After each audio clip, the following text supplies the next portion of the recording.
Hi folks, I'm Alan Watt and this is Cutting Through the Matrix on the 5th of April 2020. Now this will be probably a long talk, and so I should remember right now to remind you that you can donate to me at cuttingthroughthematrix.com. You'll see how to do it through PayPal, or even send cash or send checks, and it tells you how to get them to me. And remember too that right now with all this pandemonium, let's put it that way, this managed and promoted pandemonium that we're living through right now, that most businesses are in a lockdown too, and so you have to wait. If you order books, for instance, you have to wait until I can get the printers to get them done, because they're pretty well in lockdown as well through all this crisis, and well, the whole country is, isn't it? So it might take a little while, but it'll get to you eventually once they get printed. Don't worry about it. So you can order at cuttingthroughthematrix.com, remember, and you'll also see an address there if you want to post something to me, and how to do it. And if you can't find that, just email me, and you can find out how to do that too at cuttingthroughthematrix.com, and how to get in touch if you're confused about anything at all. And I'll get back to you as soon as I can. But yeah, you can donate to me, and that helps me tick along.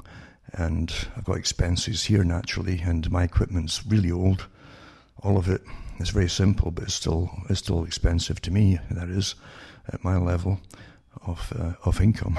So you can help me tick along, as I say, by sending a few bucks this way as well. And you got to remember too that all the big talk show guys out there use my archives all the time and never mention me whatsoever, because I've been putting out stuff since the 90s in detail, and believe you me, those archives are heavily used by pretty well everybody you hear out there on the radio.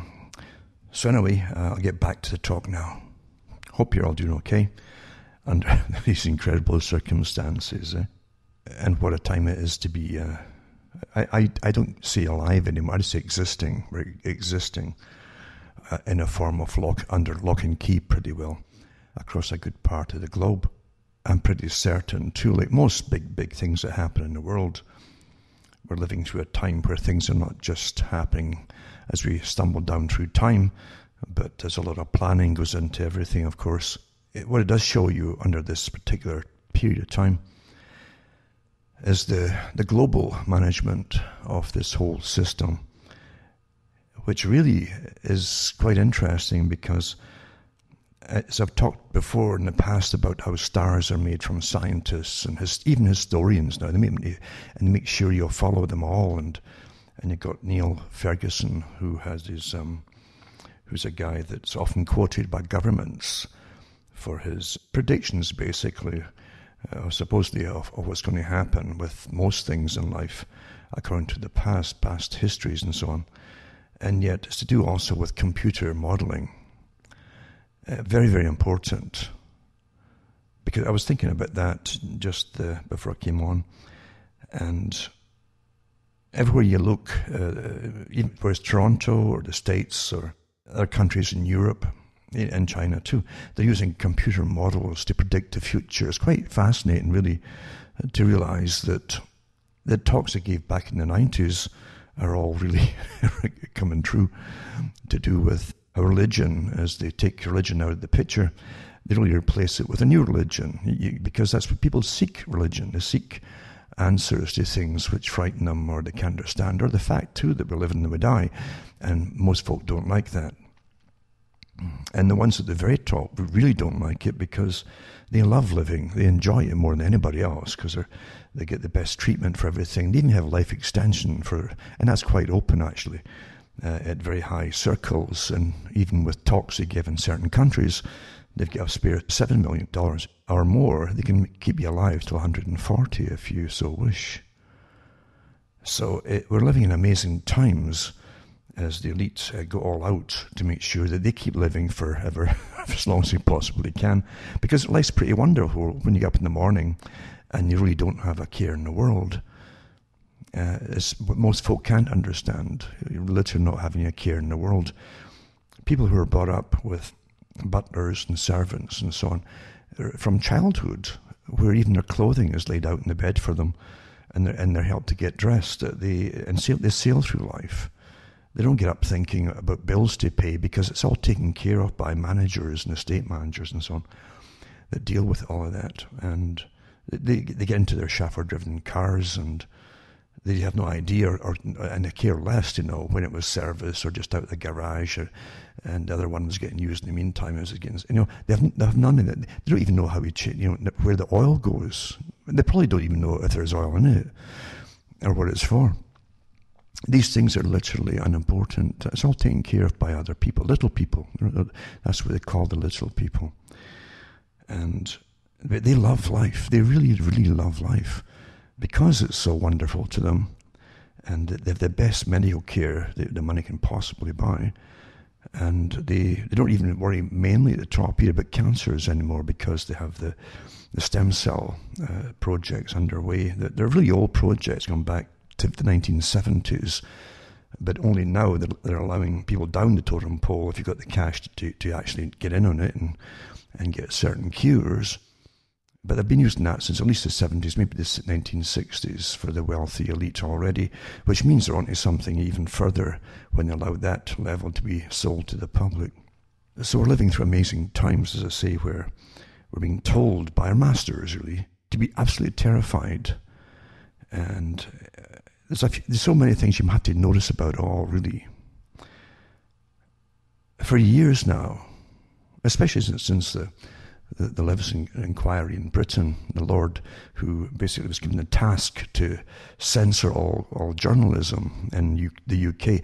Australia followed suit with their own clone version of this particular judge, and they passed pretty well the same things, where suddenly journalism became flat, more flat than it had been for a long time. It's always been rather controlled, rather very controlled, in fact. Any journalist knows where his bread and butter comes from, and he knows that if he wants to get the jam on top, his paycheck, he's got to play the game according to his master. And they don't have to. Most folk in the world don't have to be told what and what not to do in their jobs. Again, it's like osmosis. Again, you learn through osmosis. You catch on rather quickly.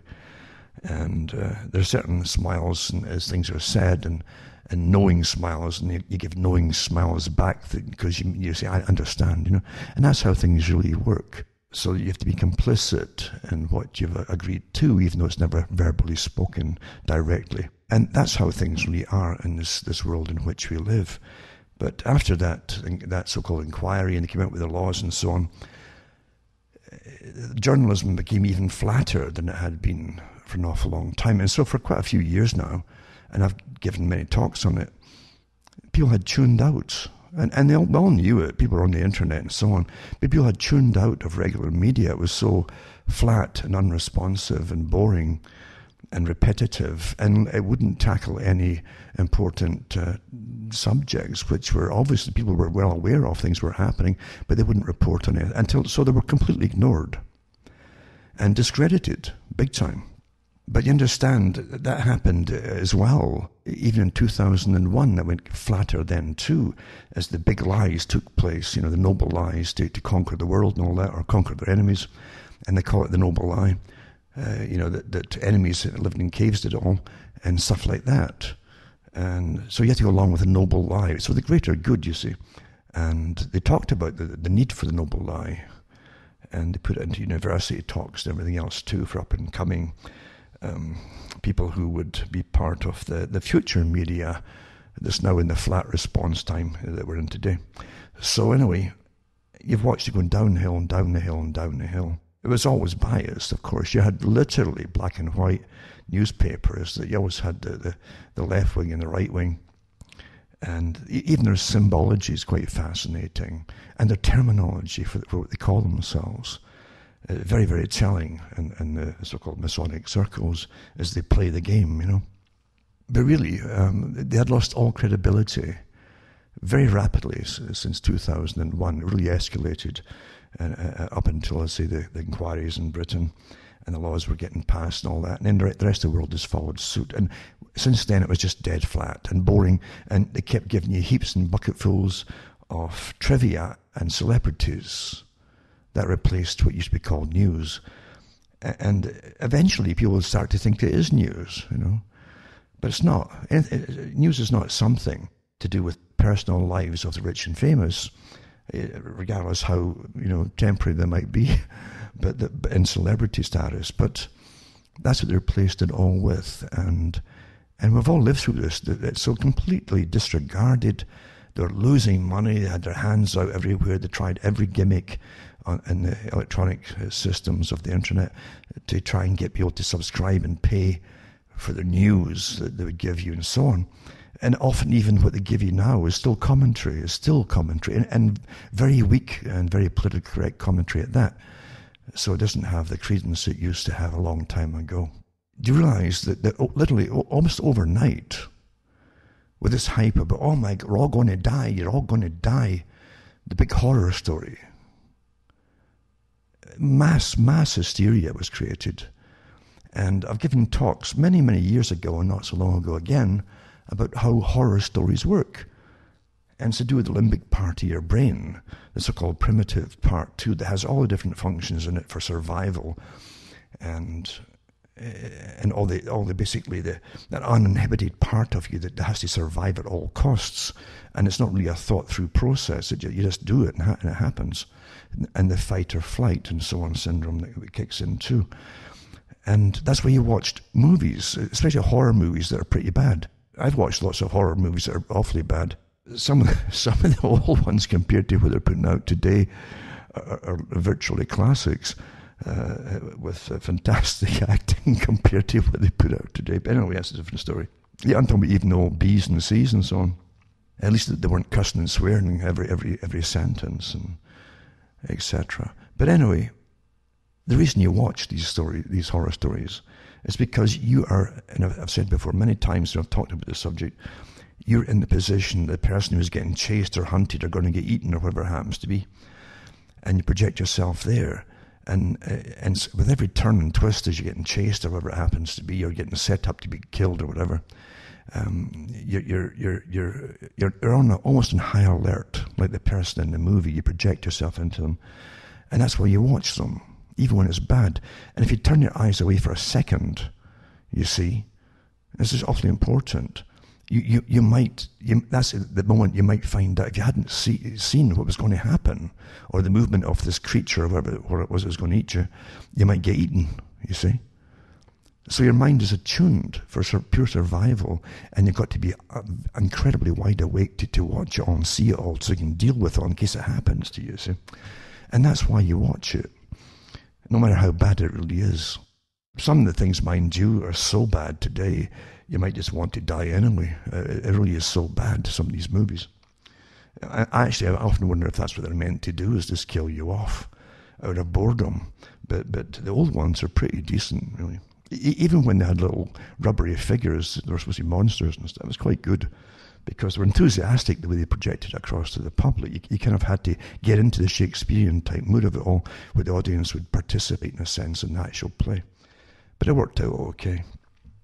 So you get fight or flight, as I say, for pure survival.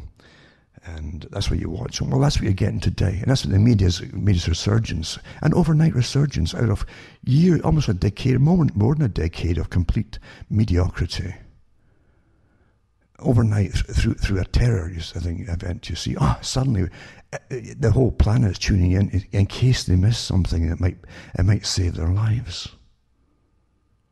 And all they're doing is getting terrified to make sure they keep watching one after the other, the next expert, and they're all contradictory, of course, as they all vie for stardom, the different Dr. So-and-so and Dr. So-and-so and Dr. So-and-so, etc., etc.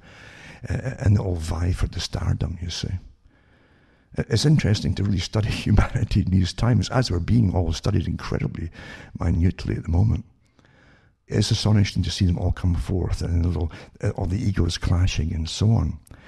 But getting back to what we're talking about, and how the media's made this massive resurgence, just out of pure fear and terror and all the rest of it. And they don't have to even look for any, they weren't even born to look for news before, mind you. But now it's even better because all you do, this give you doctors giving you terror events every day, Oh, your eyeballs might fall out, or, if you suspect a symptom, make sure you phone in. Things like that. And, of course, the agenda, the agenda for sustainability this is all what you're living through. Agenda 21's here, folks. This is it. As I've said before, at the last climate meeting, and I read the articles and the speeches they gave, that the public weren't listening to them. And the whole point of the climate thing was depopulate the world. There's too many people, you give off carbon. That's the excuse they used, was the climate, you see. Before that, they had other excuses for it, including global cooling, but still too many people.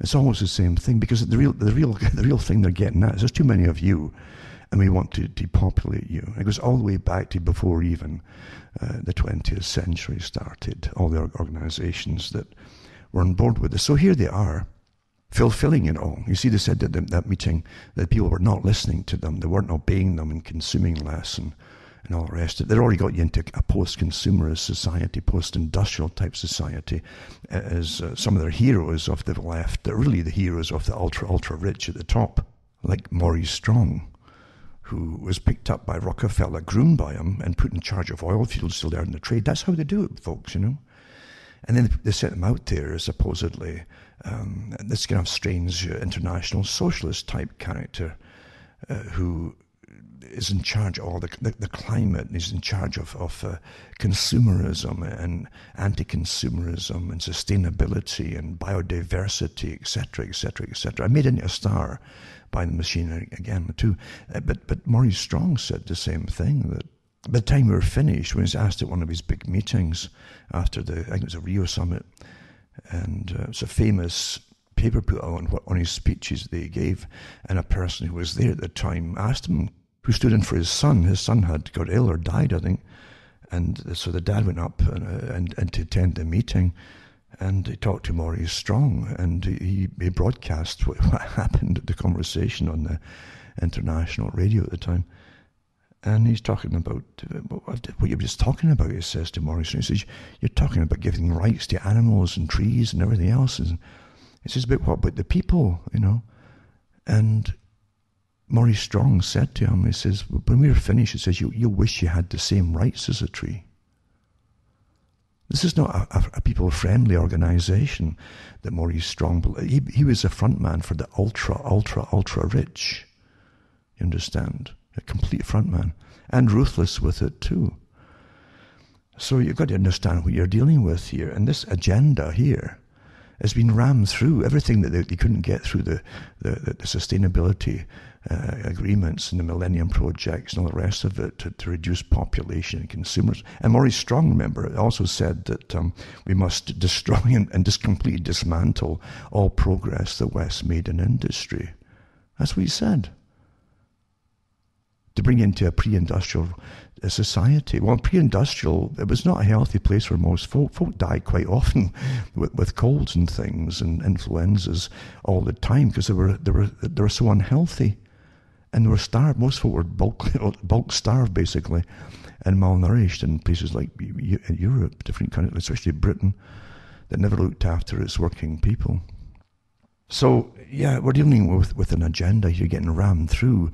Now it's under the guise of, we're all going to die if we don't just give up all your rights, stop working completely, don't obey immediately every order you're given by authorities of all kinds. And by the way, you've yet to see all the different authority agencies are bringing forward. I mentioned commissars years ago, but will be in your area. Well, they're bringing them out now as they recruit them all in different areas across Europe and Britain especially, again, and Australia and New Zealand and Canada, and they will be your local commissars. That's who you'll go to with any grievances, like you're starving, because you can't get food or anything like that. They've got all these kind of things arranged, and a lot of even the States too. They set them up too for disasters, etc. After 9/11, and you had ex-military people, anybody who'd done any kind of service, could volunteer for the same kind of projects. Well, now you've got them, and they're snooping on their neighbours in some countries and phoning the cops Because in some countries now, you're not only allowed maybe one short, like in Britain, I'll put a link up to a YouTube where a fellow's out there with his camera and he's looking at these empty streets and two huge, these strange Doctor Who looking police vehicles they have now in Britain, these bright yellow and green things all striped, and one of them stops because he's basically out there with a camera, and the man, you hear the cop saying to him, "Are we?" Because this is authorised in Britain, and the cop says to him, "Are you out for your short one walk per day, sir?" That's what you're allowed, one short walk per day. Now, how short is a short walk? I'm not sure. And I guess the cops are relishing this kind of power they've got. And they are, actually. If they think you're out for too long, you're going to get a fine down the road. They're talking about fining you next if you won't run back from your short walk. Your one short walk per day. It's out of sight and out of control. I'll even put another one up too with Nigel Farage, who is doing it from his home. Like everybody else, but he talks about it too. This lockdown is like because what's happening now, you're now a prisoner, you understand, and the police are your wardens, your prison wardens, and it's going to get a lot worse than this because they're going to extend it as long as they can possibly extend this big movement to save us all. And so again, I'll just go back to a talk I gave years ago too.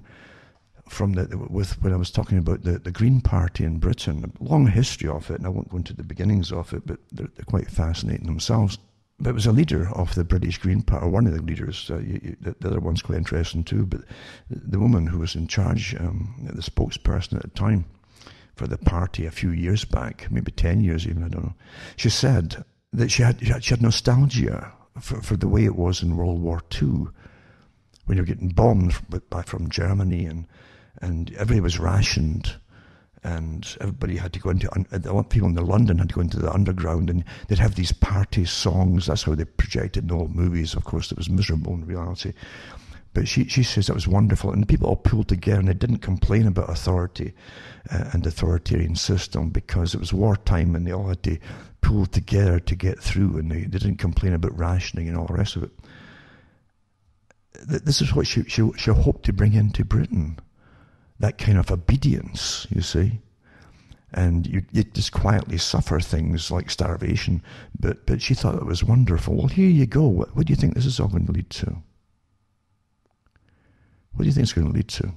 And I'm not kidding you. I'm not playing down what's going on at all with the actual virus. But the way it's getting played by those in authority it's really interesting. And where it's supposed to go is even more interesting, because obviously there's going to be no economy after this. I hope you understand that. It's meant to destroy. It's back to Maurice Strong, that whatever economy was left, completely destroy it. And that's how they're going to achieve a lot of their goals, obviously. And you might have eventually your little local commissar will decide how much food you get for the week, and so on, you know. And if you think you're looking a bit heavy, they might just cut it back a bit. And you think I'm kidding, eh? You wait and see. These are the times when you'll see the real control freaks coming forward rather openly. They already are, a lot of them. And the longer they can pull this off, the more confident they feel to really push it further. That's how control freaks work, you see. And we don't have to go through the history of the world to see how it's worked in previous times. If you look at the incredible experiments they've done down through time, in France, especially with the French Revolution, and then you see the big experiment too with the Bolshevik Revolution, and the mass slaughter of the people, what they called excess, so the middle classes, but really a lot of them were not the middle class. So you're killed for your point of view, because control freaks have no tolerance for any other point of view. Whatever title they give themselves, like liberal or left-wing or whatever, or a socialist even. Because don't forget, the Russia was a union of Soviet Socialist Republic. So you have to remember what we're going through. And during the entire communist era, and especially Canada and the States vied every year to sell them the grain. It was big, booming business. And they decimated their farmers too. In the Ukraine, millions of them, 6 or 7 million of them were killed, starved to death. Great old videos and photographs of the people. But the horror that you actually see, I mean, by great, I mean that a lot of documentation was taken. And because the Soviets thought, or the Bolsheviks thought that they were, well, you couldn't trust these people because they're real peasants. It's supposed to be a workers' revolution, but the peasants were hated by the folk who really ruled them. Utterly hated. And so they even took their farming implements away too, guaranteeing it's total starvation. And I hope you understand there's people who look back at that era and they have the same personality as the commissars who would go around and do all that. I get fed up when I hear people, all they talk about is Hitler. Like this only person in history, right, who went on a rampage of war. Well, what happened about Napoleon? Huh? What about the Soviet Union that has spread its empire under the Soviet bloc? What am I saying here? Go down through time, and in every generation you've got the high level tyrants with incredible, dreams of dominating everybody. And that doesn't stop. It didn't just switch off after World War II. Every country has them. Most of them never get up there to command nations, but sometimes they do.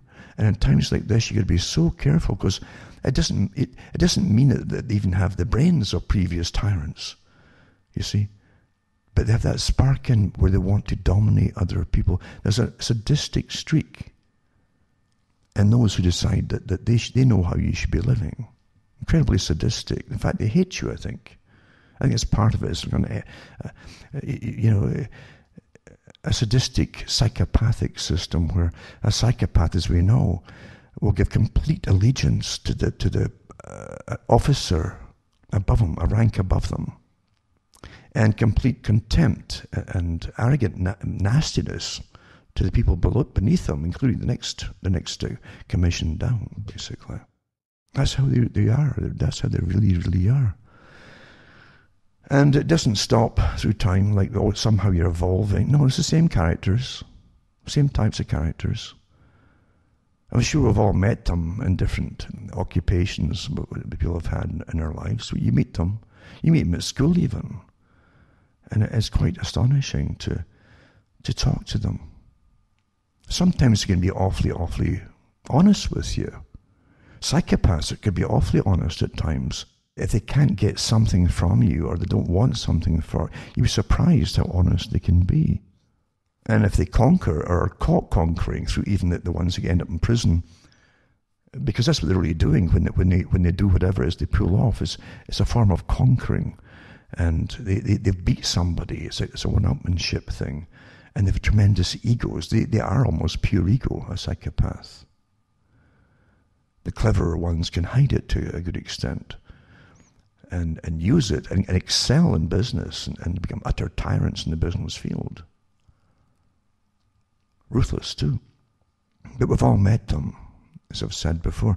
And I met one once years ago, of a fellow who'd come up to Scotland, and he told me one day, quite openly and honestly, he said, and I'd beat him in all exams, and he said, he was quite open and honest, and he said with a real puzzled expression, he says, I said, I had no idea, he says that the education system was, trained Scots to be better. I said, what do you mean better? He says, I was top of everything when he was in England. And the reason he came to Scotland was he thought he'd achieve even better and higher results in exams, final exams, all different things, by coming to Scotland, where he had thought we were inferior. And he wasn't being nasty about when he was saying this. It was like a dilemma he was trying to figure out, you see. That's what it was to him. It was just a dilemma. And he had those same traits, the psychopathic type traits. And that's how they are. But they can be, as I say, awfully honest at certain times when they can't get something for you or get something over on you.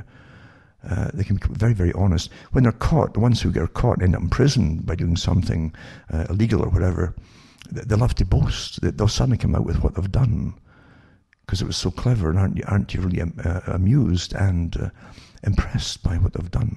You know? But we're run by that type, and they do seek power, and that's the problem with all power. They tend to rise, even police commissioners and so on too. They rise to that kind of level of power. And believe you me, if you wonder why political correctness rampages through the police world, apart from the training that they get too, to always be, look out for this and look out for that, or bad, or even hate stuff, you know. Don't forget that once you have something on the books and have the little courses taken, then they can start arbitrarily judging people for what they say or think. And I'll put up another clip today of a person in Britain. It was an inquiry with a police commissioner, or the deputy police commissioner of London, I think it was, because his force now are literally giving visits to people or phoning them up according to their tweets and Twitters or likes and dislikes and all that. I'm not kidding you. You're so well studied. And they're phoning people up and put them on hate lists just for making a joke. And that's for life, folks. That's for life. And so this police commissioner or deputy, you'll see him prevaricate and dance around the questions all the time, because he himself has psychopathic qualities and tendencies, and obviously no humanity, because any decent person would know it's wrong to put somebody down on it's not a crime, by the way, for what you think. It's not a crime. But it is thought crime now, you see. And characters like this deputy police climb to the top by going along with every PC thing that was in vogue at the moment. And these are the kind who end up being utter tyrants when you get into a Soviet-type system of authority over an arbitrary authority over the public. I'm not kidding you. You better look at these things and think about them, because they're out there. People who literally hold on to humanity and, oh, that's terrible, that's wrong, all right. They don't get the promotions. It's the lickers, as you well know. We'll call it bootlickers if you like. But these are the characters who get up to the top. And they have no problem with the fallout it causes on society as they go on the rampages and get more brownie points for their career, for finding more focus. Did you know what so-and-so said? Do you know what their opinion is? Boomf, you know, a record for life by them, not even going through a judge or anything else, or a jury. We're here, folks. Honestly, we're here. We already had countless articles from science magazines and so on over many, many years, and business magazines too, for those who read them, and stacks and thousands of articles about what they'd like to do with say, digital technology, and where they'd like to take the world and have the biometrics for everybody, and even the health organizations, and the big industries of pharmacology, incredible, massive businesses, and the vaccine industries too, who are talking about what they'd love to have. And then look at the people at the CDC who are in and out of big pharma all the time on the boards and back into the CDC. It's like I did articles many years ago with the names of the people on the boards and so on, who literally came from the top jobs in pharmacology and the big corporations and into the CDC, and then they're pushed to have certain bills. The same, the FDA was exactly the same. And once they get bills passed, they promote bills and politics and so on, and they go back into the CDC again, or whatever it happened to be. That's how it really is, folks. Everything is so tightly woven with the conflict of interest, corporations and politicians and so on. You can't disentangle it anymore. You'd have to literally clean out the house and start again, because everything is so. I mean, every country is the same. Every country is exactly. I can remember when Canada was going. Oh, we're going to have the deregulated, patent deregulated drugs, and the older type drugs, generic drugs in Canada. And they all think, wow, God, isn't that wonderful? Thank God, because folk couldn't afford the medications, you know. And then you find out one or two groups or even families end up getting the contracts for so much of it. And before you know it, they're almost the sole contractors for it all. In fact, they are. And including all the different opiate drugs. That's how that happened as well, by the way. And the prices are through the roof, you see. People who want to get rich don't wish about it. They do it. And they're very busy. And again, the psychopathic tendencies of them. They're not shy about coming forward, as they say, to get it done, get the job done. And they'll call you up and say, you know, you have a corporation, blah, blah, blah. And, I'd like you to do this for me, and I'll do that for you. And they're quite blatant. And even when it comes to touching on any kind of illegal activity with it, they'll find ways around it. And there's many ways to reward people that are in politics that keeps things off the books. I'm not saying anything new here. It's the way it all runs, in fact. When you look at any of them who start off and you see their salary, which is always too big anyway for what they really do, and politics happens to, but then you see what they've got in 5 or 10 years' time, all the billions and their millions. They didn't get that from their paychecks. We all know it, don't we? We all know it. And that's the way it really is. They get their gifts and presents and roundabout ways of getting things to them, and generally it's skipped over by any authorities and so on, as long as it's not too excessively obvious. And even when it is excessively obvious, like the Bidens, you know, the son of the Bidens and all that, and immediately, because so many of them are involved in the same kind of what we call corruption from the bottom level, that's how we see it. You get massive attacks by the whole, like, political parties now, if you notice it. It's just so corrupt, isn't it? Everything really is corrupt, everywhere you look.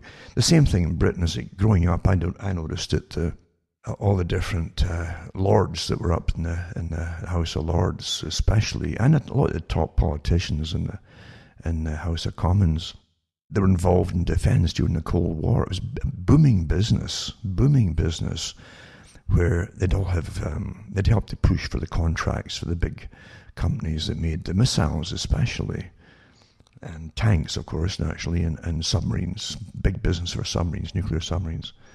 But they keep pushing for new missiles and anti-missile missiles, and all the rest of it, until literally you couldn't even follow it anymore. It was so complex with the Russians have their latest blah, blah, blah, and ours is, 5 kilometers slower, so we couldn't reach it to knock it out. So we needed another anti-missile missile. And then you have anti-missile missiles, and it went on and on, into this ridiculous game of making missiles and massive contracts for expensive things, which really would never be used. You couldn't even test them to make sure they'd even work. A lot of them, if they're nuclear, you can't really test them, right? So you take it for granted that these are the things that they said there. But the shares that the big boys had in it, that were in the political parties, were enormous shares. And it was a great game. They really cried their eyes out when the Cold War supposedly ended, and because it came to an end. They never had it so good, never really.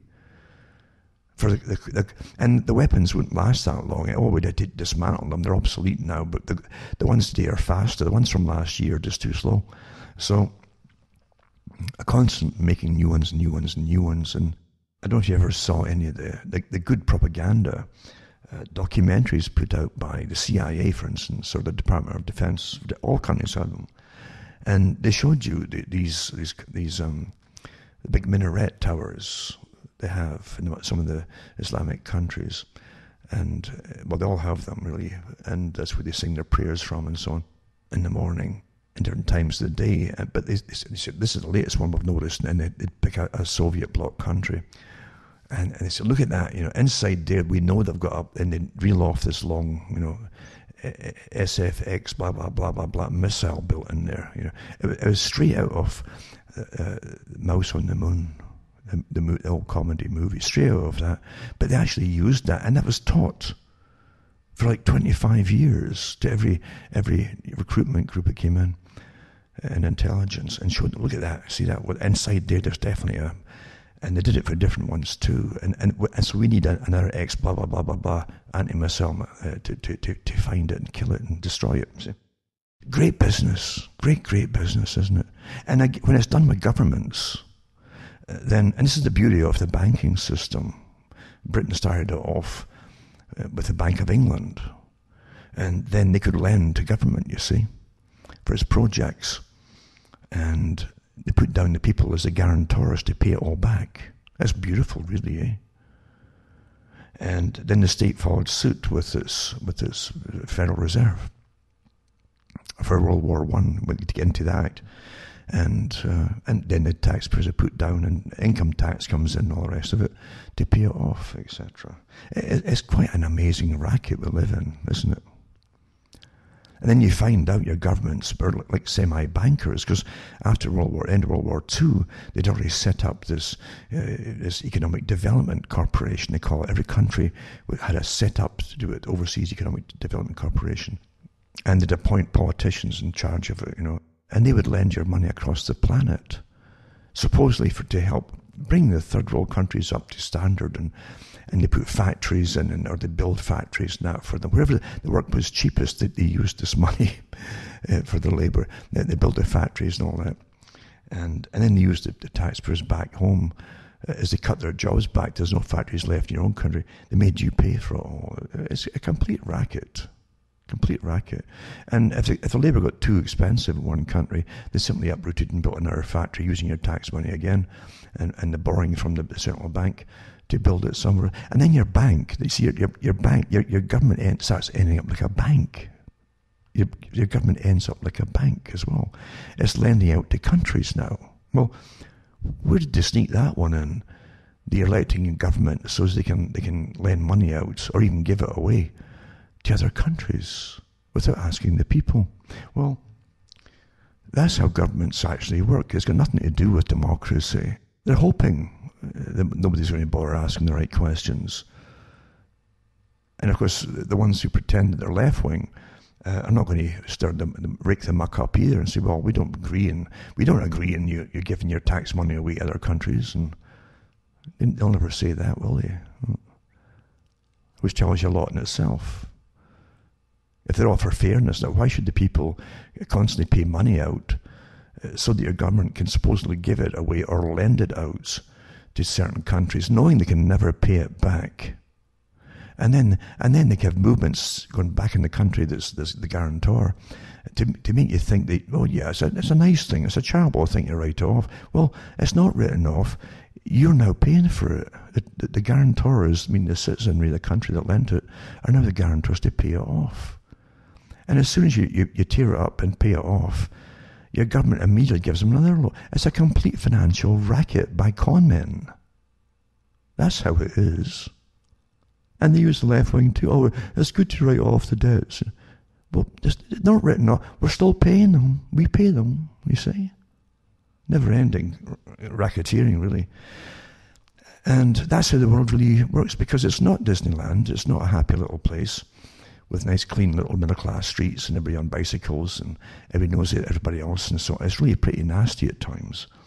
And the characters that run the world tend to be of much the same ilk.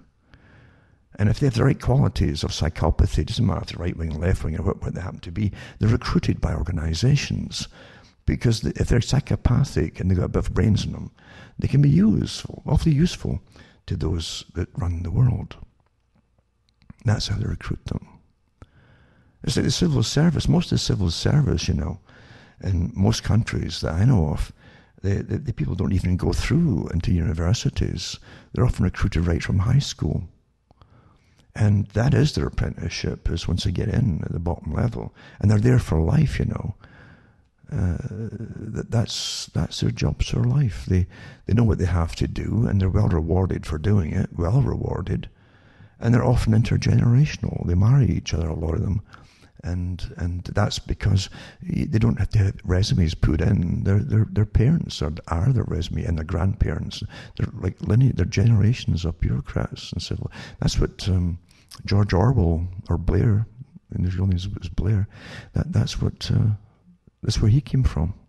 So the real world is really, it's the machinations of real deceit and conning and pretense. And we who are being fooled have to participate in our own deception by deciding to ignore it, you see. And pretending that, oh, well, it's not that bad, is it? Or really, this whole idea of having a democratic system, which of course they've scoffed at for years at the top,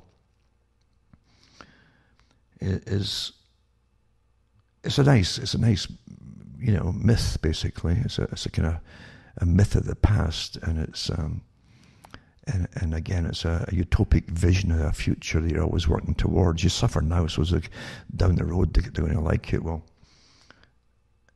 most folk, I think, today are pretty sick of looking to the future. They want it now, you see. And each time you start to see a glimmer of things getting a bit better for you financially, you're dashed again with another bank crash with the chronology. Or the dollar is just completely devalued anyway, or your currency, whatever it happens to be, completely devalued by the ones at the top. You never meet. I mean, I'd rather vote for the folk the folk who really do things. Most of them you don't even know their names. They do exist, but they don't run for politics. They really don't. You might not understand this, but the big movements in your governments of the Western and Australia too, and New Zealand, the big movements that change your system don't come, or the big moves don't come from the ordinary people or the politicians, for that matter. The politicians might rubber stamp them because they know how they get a clue how the system really works, and it's not to ask questions when you get the nod or the wink, as they say. But when it comes to big things, like, for instance, free trade and the policies to do with all free trade, which are binding policies to unite the planet under a financial system, a political type system.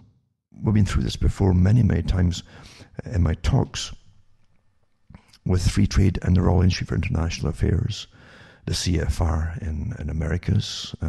They have one again for Europe now, the European Council on Foreign Relations, and they have one for the Far East. And the heads are based in Japan for that, or were anyway. But they also have ones in China now, in communist China. And as Carl Quigley said, who did their history, because they have their own archives of how the world really is changed. And he wrote his book, Tragedy and Hope, because he said, because they're so important in the development of where the world's come from and where it's going, because they create the history. Not the one they give to us at school, but because they really make all the changes for globalism and for uniting the world into free trade blocks and for central banking systems and the World Bank and the IMF. They created all of this private organization. And it's time that the public knew about it. And he didn't think the public would object.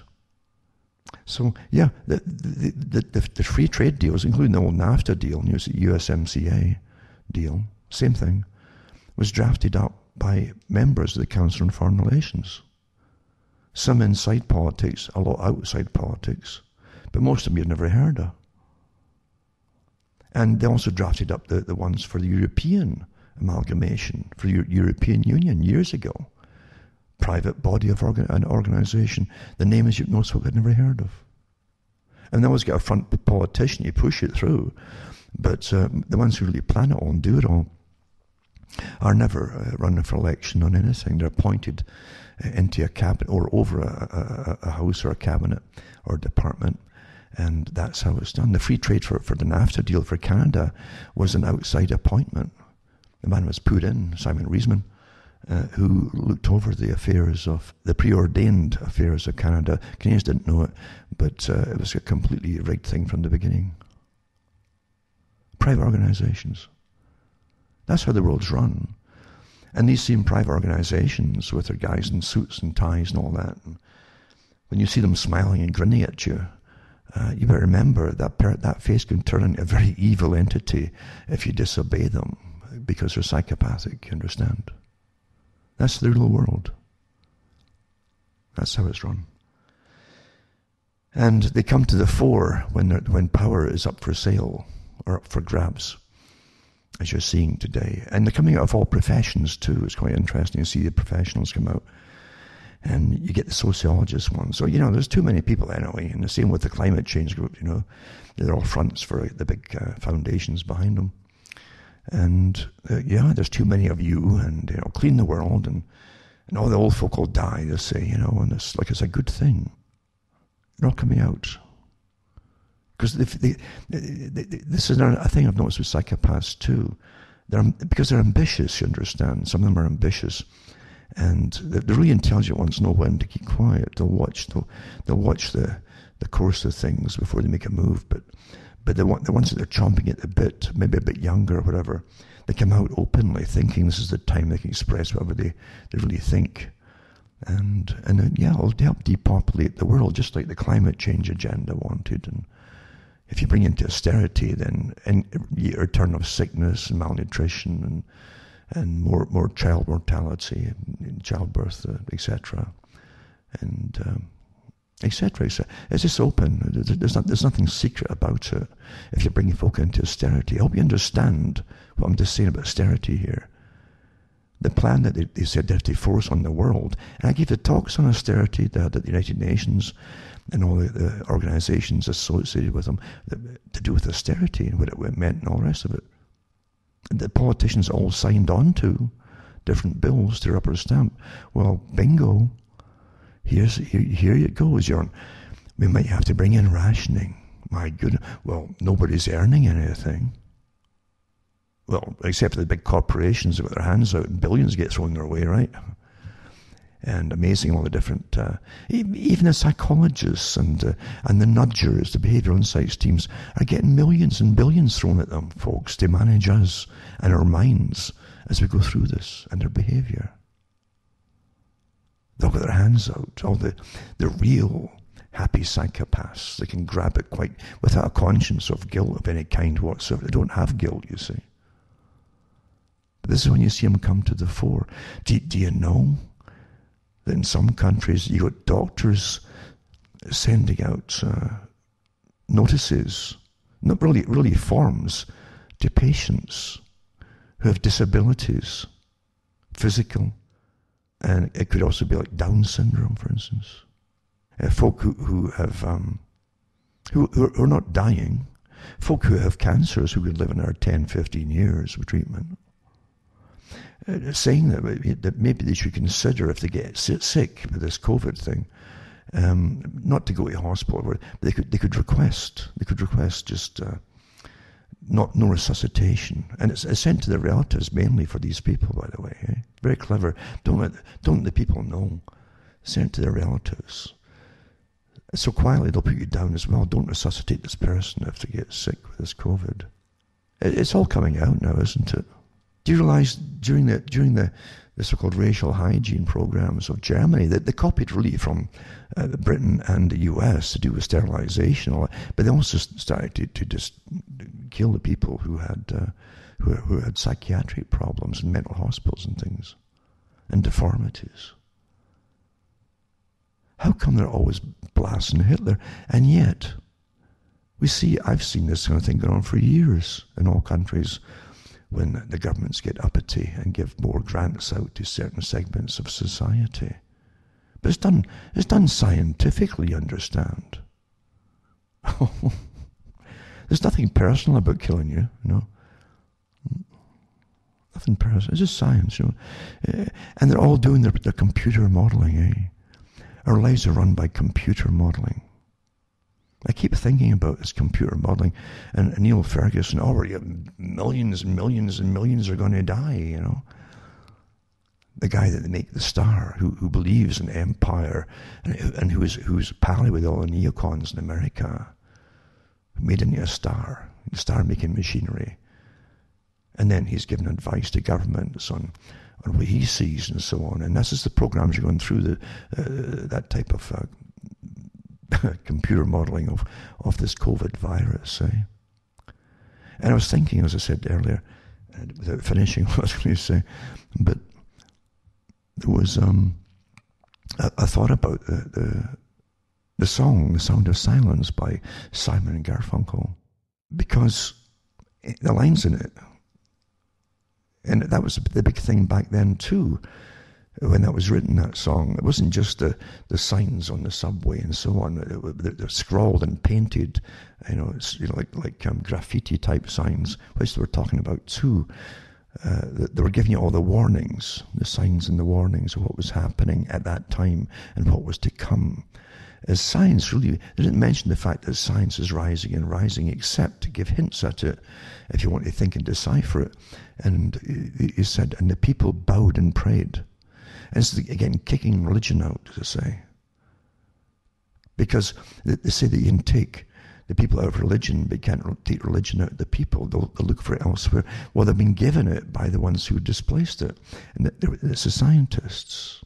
Academia and the scientists, you see, the experts that can dictate how you're going to live and even why you should live or maybe you shouldn't live, etc. The very things that George Bernard Shaw talked about.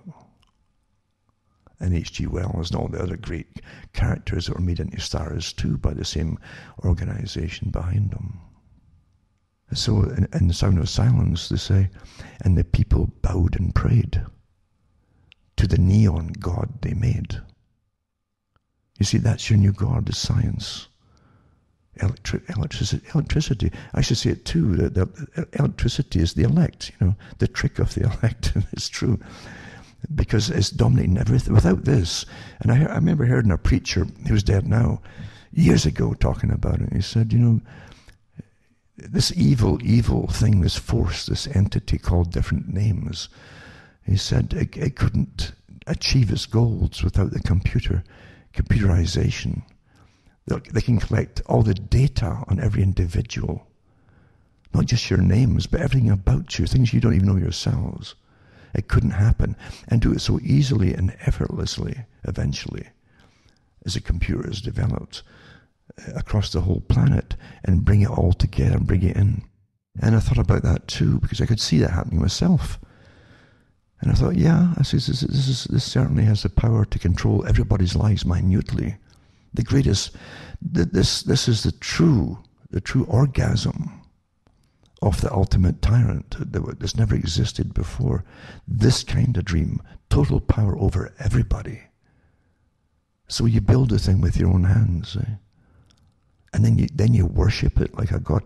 There was a science fiction put out about that years ago too. Can't remember the author on that one, where they kept feeding into a short story. They kept feeding into the computers, and they had a system of computers across the world. But one major one, you see, it was the God computer, because it would answer all your questions, and eventually say, is there a God? And then there's a quiet response, you see, quiet, which is silence is terrifying too. Remember that sound of silence, and eventually it lit up and it connected to all the different computers across the planet, and they just fed into, is there a God? And it says there is now. And it's these things that are very telling and drama, and it stay with you because they're very pertinent. Well, now you have governments not listening to people at all, except select politically correct people. Everybody's out for something. Even the anti-hate groups are out with their hands out there for billions, literally billions. It's a business. So naturally they're going to see hate wherever, until eventually everything's classed as hate. If you do, a different point of view is hateful, you see. Now it's your thoughts that are hateful. Thought crime. So everything's out there, as I say, for its own purpose, because we live in such an incredibly corrupt time, a corrupt society. You've had a build-up since World War II, increasing build-up of worship of celebrities and multimillionaires, and now it's multi-billionaires, and the very fact they're multi-billionaires apparently gives them better status at dictating to us how we should live. Well, where did that come from? How does that correlate? It doesn't at all, does it? They're made into stars by machinery. They all are. Celebrities. The people follow celebrities. That's what we're told. The Council on Foreign Relations brought celebrities on board with it years ago. like George Clooney and Angelina Jolie and others. Because the people who read all the gossip stuff, and that's what you had for years, and as a replacement, a substitute for news, is celebrities. And therefore, when they're talking, suddenly they're in the CFR now. And all the people who follow them and like them, you see, they like them, even though they don't know them. They like them because they like the personas portrayed through fiction, you see. And, well, so-and-so said this, maybe they're right because I like them. People are making decisions because they like them, not because of any intellectual component. We're so manipulated today, it's beyond overboard. Beyond overboard. We've never had a time like this before. And today, I mean, over half the world, maybe 3/4, is in lockdown. Do you realize World War II and World War I and then World War II caused havoc across Europe, especially Europe. Absolute havoc, and massive deaths and slaughter that they're never ever dreamed of before by tyrants, that kind of slaughter. And the energy and power that was expended through technology to do the slaughter. And then World War II came along, and they'd already, from Sandhurst in England, the officer training at Sandhurst were getting taught before World War II came along. And they also brought officers in from other countries, including Germany. And I remember there was a general from Germany, he became a general eventually, who mentioned that Britain was teaching total war. And it worked out like a manual almost for total war, in that the old wars, and it's true enough, the old wars were often almost localized type events that happened, where a country would send a bunch of troops over, or mercenaries over, to another country where the king was having a tiff cousin or whatever, and a battle might happen outside a town even. And it didn't really affect the town much either. But as time went on and weaponry became more efficient and heavy artilleries, etc., then they would lay siege to towns and demolish them like World War I. They've got photographs of old or spent shells, massive shells for the heavy artillery guns. And they're built.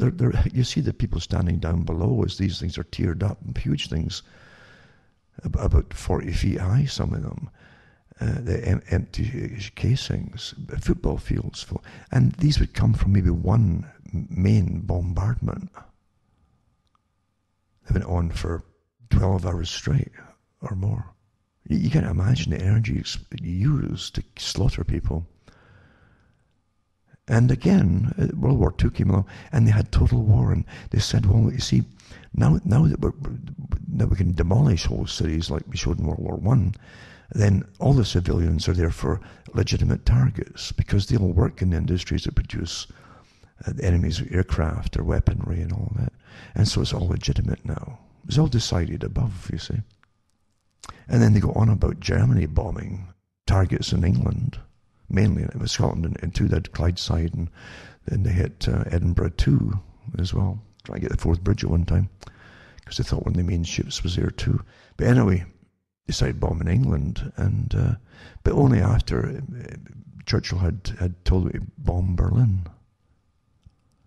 Then Dowding, who was in charge of the Air Force, was all for total war, and they slaughtered the working class populations across many German towns and cities.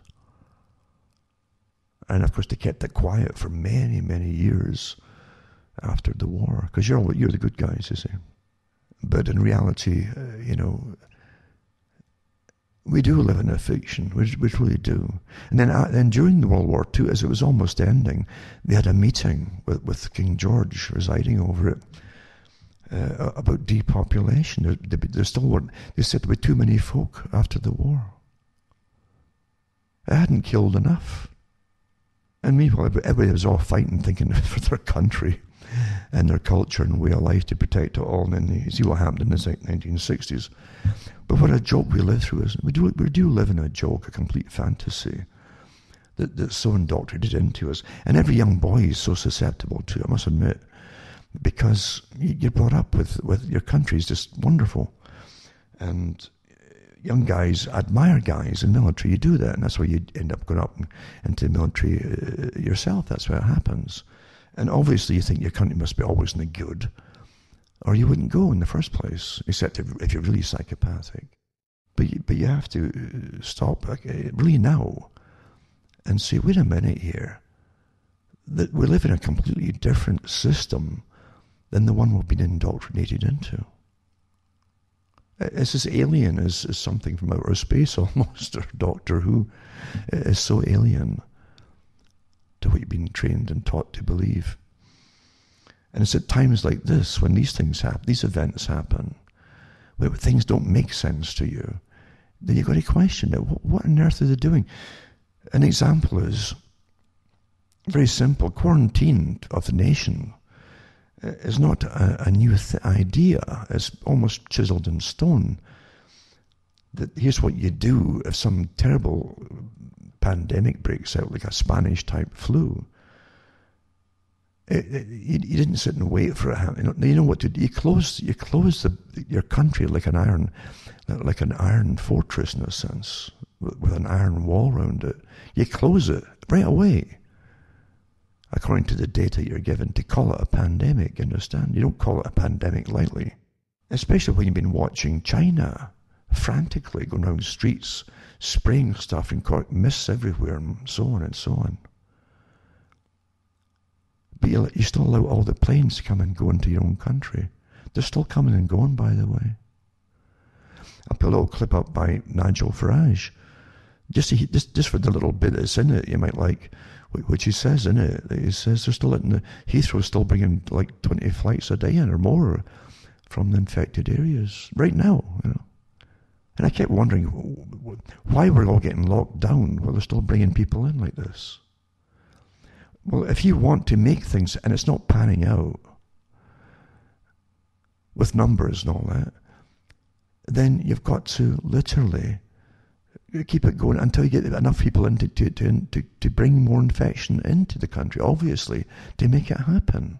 Why else would you be doing this? Why else? Come on. You want to bring more and more folk that are outside your country into your country. Well, they're citizens or they're dual nationalities or what? It wouldn't matter. You take your chances. You do take your chances that was always been the law. You know, brought in and then given a suggestion before you even come into the country. You're given maybe you should go home and quarantine yourself for a couple of weeks. Maybe, you know, they're doing it in England and Canada without telling them anything. They're just coming and going. It's a joke, and if it's such a joke, you're left with questions like, are they really that stupid at the top? No, they're not stupid. If it's happening, there's a reason for it, and it's to make it worse than it is. Really. That's what it seems to be. In Sudbury, here, is just near me, 20 miles away or so. I read the articles like last week or the week before, where it said they're expecting a big spike to happen, and it would happen around, you know, end of March or beginning. Well, that's when the snowbirds came in, you see, from Florida mainly. And sure enough, they had different people in Toronto and different places, and I think one in Sudbury that came back as snowbirds that had an infection. And I was reading about, from the official website, by the way, for Sudbury on the illness and so on. And what they'd done is move a lot of patients out of the hospital, the main hospital in Science North in Sudbury. Science North, they call it, I think. And they moved them out, a lot of patients out. They had some kind of long-term older people there and so on. But they moved them to another place outside the hospital in preparation for the expected this big spike. And I thought, well, if they're expecting a big spike, as I said at the time, it'd be probably because they're bringing snowbirds in. How else would we get it? And they said there was no community transmission at the time when I read that last article. I thought, well, they must know that I can only spike in one way in that case. You're going to bring them in or release something. There's no other way to think about it here. And sure enough, you had snowbirds, mainly in southern parts of Ontario and so on. But after moving the people out of the hospital in Sudbury in preparation, I looked it up the other day there. Sudbury has one patient with it. One patient. And then, and I'll put the article up too, that Justin Trudeau is bringing thousands more from people. He said that they're mainly pretty well Canadian dual citizenships and so on, who must be living in other countries, all across Africa and parts of India and places like that. And he's given massive loans out to help them get the money to come back and so on, and to survive. He hasn't given loans out to anybody here that I know. We're all still stuck in our houses. And if you're susceptible at all to it, because they're told you they won't treat you, we have to decide now who we'll treat before it happens, and people who have pre-existing conditions and a certain age, we can't really help them. Well, let's bring people from all over, right? And Trudeau's excuse for it was, well, it's maybe better they come back here, he says, than be stuck in all these other countries where they've obviously been living, right? Where things may be getting worse for them. Well, what about the folk here who live outside the cities, for instance? Well, here's Agenda 21. You shouldn't be outside the cities. You understand how many things are going to get fulfilled here? It's really astonishing. And the biometric scanners and IDs and so on that China has been issuing. There's an app in China, and to get into different places now, you've got to show it's color-coded that you're healthy and you're cleared of the virus. If you're caught with a red, if it goes red, you've got to show this on their cell phones wherever they're going. Everything's electronic there. And they want to push it here now too, color coding for the same. I gave these talks in the 90s, this would happen. And eventually, if you didn't have your proper vaccinations, you'd be walking into a supermarket and alarms would go off and they'd come for you. Here it is. Because if you really study history and you understand humanity, and you understand the psychopaths that run the system, you can always tell where they're going to go with everything many years beforehand. And you understand that everything that's out there really comes from the weapons industry, the military industrial complex. Your microwave oven comes from it. Old technology they were using even before World War II to communicate even, right? Some more things come. So they're looking at all these different, and I remember reading articles years ago after the so-called wall came down in Berlin, and they said, with this going down and the fact they won't need all the weapons industry as much, the big corporations are looking towards a surveillance society and equipping governments across the world with cameras and systems and computerization to survey its citizenry for the peace, to keep the peace. As soon as the Cold War was supposedly finished, right? And so any excuse will do for them. They never change. Agendas never change. Now, last week too, I mentioned that they oh my God, they made a superstar of a doctor that was giving her little diktats on the television in British Columbia, Canada. Again, the star-making machinery, eh? And her own website with likes and dislikes and all the fake fawning that they put in there. And folk do follow the majority, even though it's fake. They join. That's what polls are for instance. Polls are meant to sway people to, well, I didn't think about that, but if all those folk are voting that way, I'll go the same way. That's what polls are for. Look at the history. There's a history of polls and why it was set up. It's convincing people. That's how they really work. I heard a person years ago, a Canadian, it was a woman who voted for Pierre Trudeau, the father. And she said, I know he had a terrible reputation with communism and international socialism and so on. But she says, and proudly told me that she voted because she saw in the polls that more folk were leaning towards him that year. and she thought she'd rather be on the sides of the winner. Nothing to do with the policy. Isn't it amazing? It really works with a lot of people, that whole thing. And what do you think all the yeses are and the likes and dislikes are, as they monitor you, by the way, for liking or disliking something. That's how they got one of the guys in Britain who's been taking his hate crime or thought crime to court, was because he initially put a like on someone's joke, and the cops traced him. I hope people remember that the next time they want you to go off and fight for your country, no, you tell these characters like that and the cops to go and do it instead. Huh? And by the way, all you have to do is to see the police chiefs and see who pays for their holidays and where they go. Now, let's have a look here now. Yeah, the U.S. Navy, right? Under the guise of anti-drug laws getting pushed in Latin America. It's Venezuela they're going to, as we know, eh? So this is the best time, we understand this, for the warmongers to pull things off when folk are the weakest, you see. It's easier for you. And we already know that the whole neocon agenda has always had the same list of countries that they want to take down and dominate completely. And sometimes they'll resurrect the country if they need an enemy, like Russia. I gave that talk back in 98. The bad bear said that if they ever need it again, if they run out of enemies, because don't forget that part of the reason that governments today pretend to exist is to protect you against everything. And it's hard to do it unless you've got an enemy. So you create enemies. You even finance a lot of enemies. And sometimes you even feed them for many years.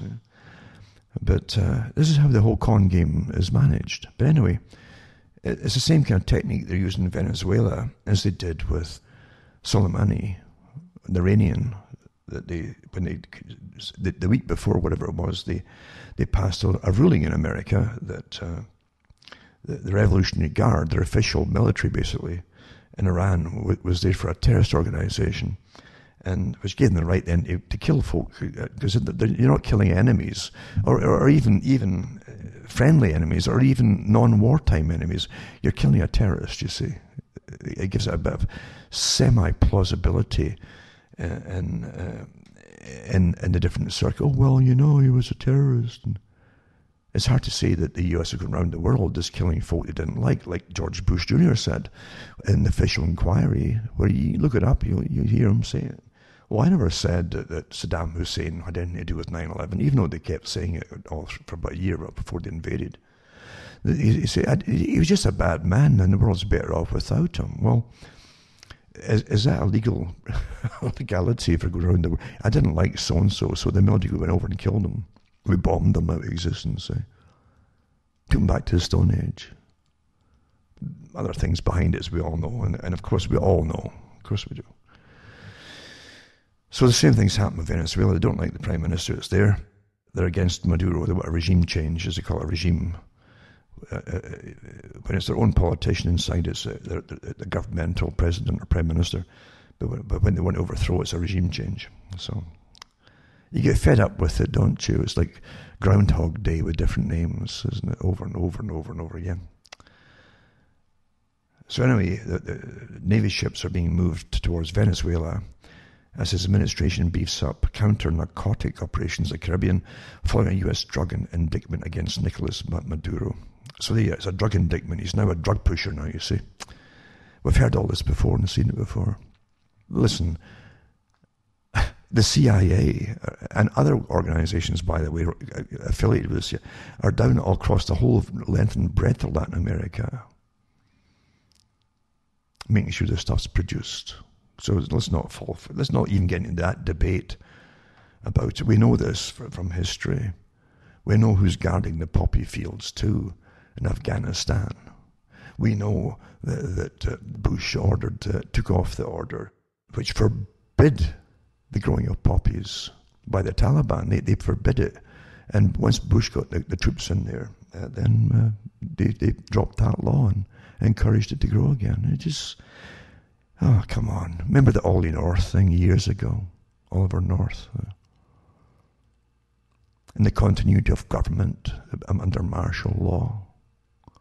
that came up during that brief inquiry. Everybody's forgotten about.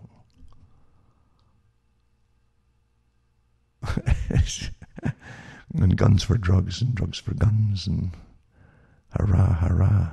Right? Goes on and on and on. And they were selling it, of course, they were selling all this stuff to across America, all the narcotics, even for that. Your own wonderful government that's there to save you was selling drugs across the country to young kids and everything. That was happening in Britain too, all through Edinburgh and places, because the London government was participating in it too. Of course they were. Anyway, different story again. You always hit your enemy at the weakest point. I mean, the people who advise and belong to all the different strategic organizations for wartime or strategy, geopolitical strategy, they never stop. And they're really, this is when they use this crisis to our advantage, you see, as I say. How can we, and they're just salivating here because this is a great time to start killing folk. And Iran, the war drum is bashing against Iran now because this is when they'll be really weak, when they're in a crisis, a terrible crisis with the virus and so on, and a lot of leadership getting hit and all that. That's when you do it. That's when you do these kind of things. And believe me, I have no love for communism either. I have no love for it whatsoever. But it's really something, you see, what's going on. Disease or no disease, it continues. So they've given themselves the right to basically arrest someone, pull them back to America and condemn them, like they've done with others before them, you see. It's awfully good for them. And again, they've got the same characters, and you got Rubio in that, the Florida Republican, who's been amongst those calling for a tougher stance against Maduro, and so on. But that's only one story. One of many is happening right now. And let's just go to a few articles here. I did save some this week. More than some, as you well know. It's all you're getting now is tune in. Be very, very afraid, children, right? You've got all kinds of people involved with pro-China, against China too. This is going on as well, of course, as we know. And you've got the World Health Organization and China and dereliction of duty, as they say. Some are complaining, including Japan too, complaining that everybody's up their eyeballs in debt to China, that China's taken over the WHO, and you can't criticize it and all the rest of it too. So politics never stops, and geopolitics never stops either. So you can take whatever you want from these kind of articles. However, here's travel vaccines, right? Getting back to the basics here. Enter the digital age, creating a virtual immunization record, right? Isn't that just what you want to hear right now?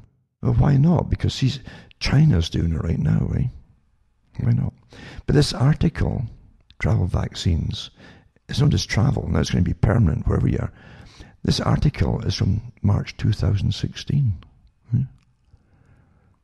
See, all these companies look at the money we made from their apps and their tracking and all the rest of it. It's big money, and government right now is throwing out billions and billions to companies like this to their hands out, you see. And they can use that. Oh, isn't this one? We'll know who's all had their vaccinations. And they've got a whole list of vaccinations they want to give you and new ones they keep adding to. I hope you understand that. And then boosters they want to keep doing every year or 2 years or whatever. We are the business. We are the business, aren't we? But this is proof of immunization against disease such as yellow fever is required at some international borders in concordance with international health regulations. Then you go through the current standards. International Certificate of Vaccination or Prophylaxis has limitations as a paper record, including the possibility of being misplaced or damaged. So they go through the reasons why we should have electronic ones. We know too the ones we did last week on Bill Gates and the MIT and so on, working together to get even a chip implanted with your data in it, and immunizations, vaccinations, and all that kind of stuff, and tattoos. You tattoo it on or put a chip in. And this is real. This is ongoing. They're testing out and so on. And they had a showing of it at one of the last year, I think it was, maybe last year's big tech shows of a guy getting this thing injected into between his thumb and his forefinger, and they implanted this chip into him. They would have so much data in him. He was a volunteer, supposedly. Anyway, they've been hoping for this for years and years and years, and China's got it, as I say, on an app on their actual phone. You don't get the green light. I think it's green light or blue light. You can't go outside without that turning blue or green. And if it's red, then and the police catch you, they'll arrest you. Or if you try to get in to pay for food or whatever, that red comes up. You're thrown out. Then the cops are called.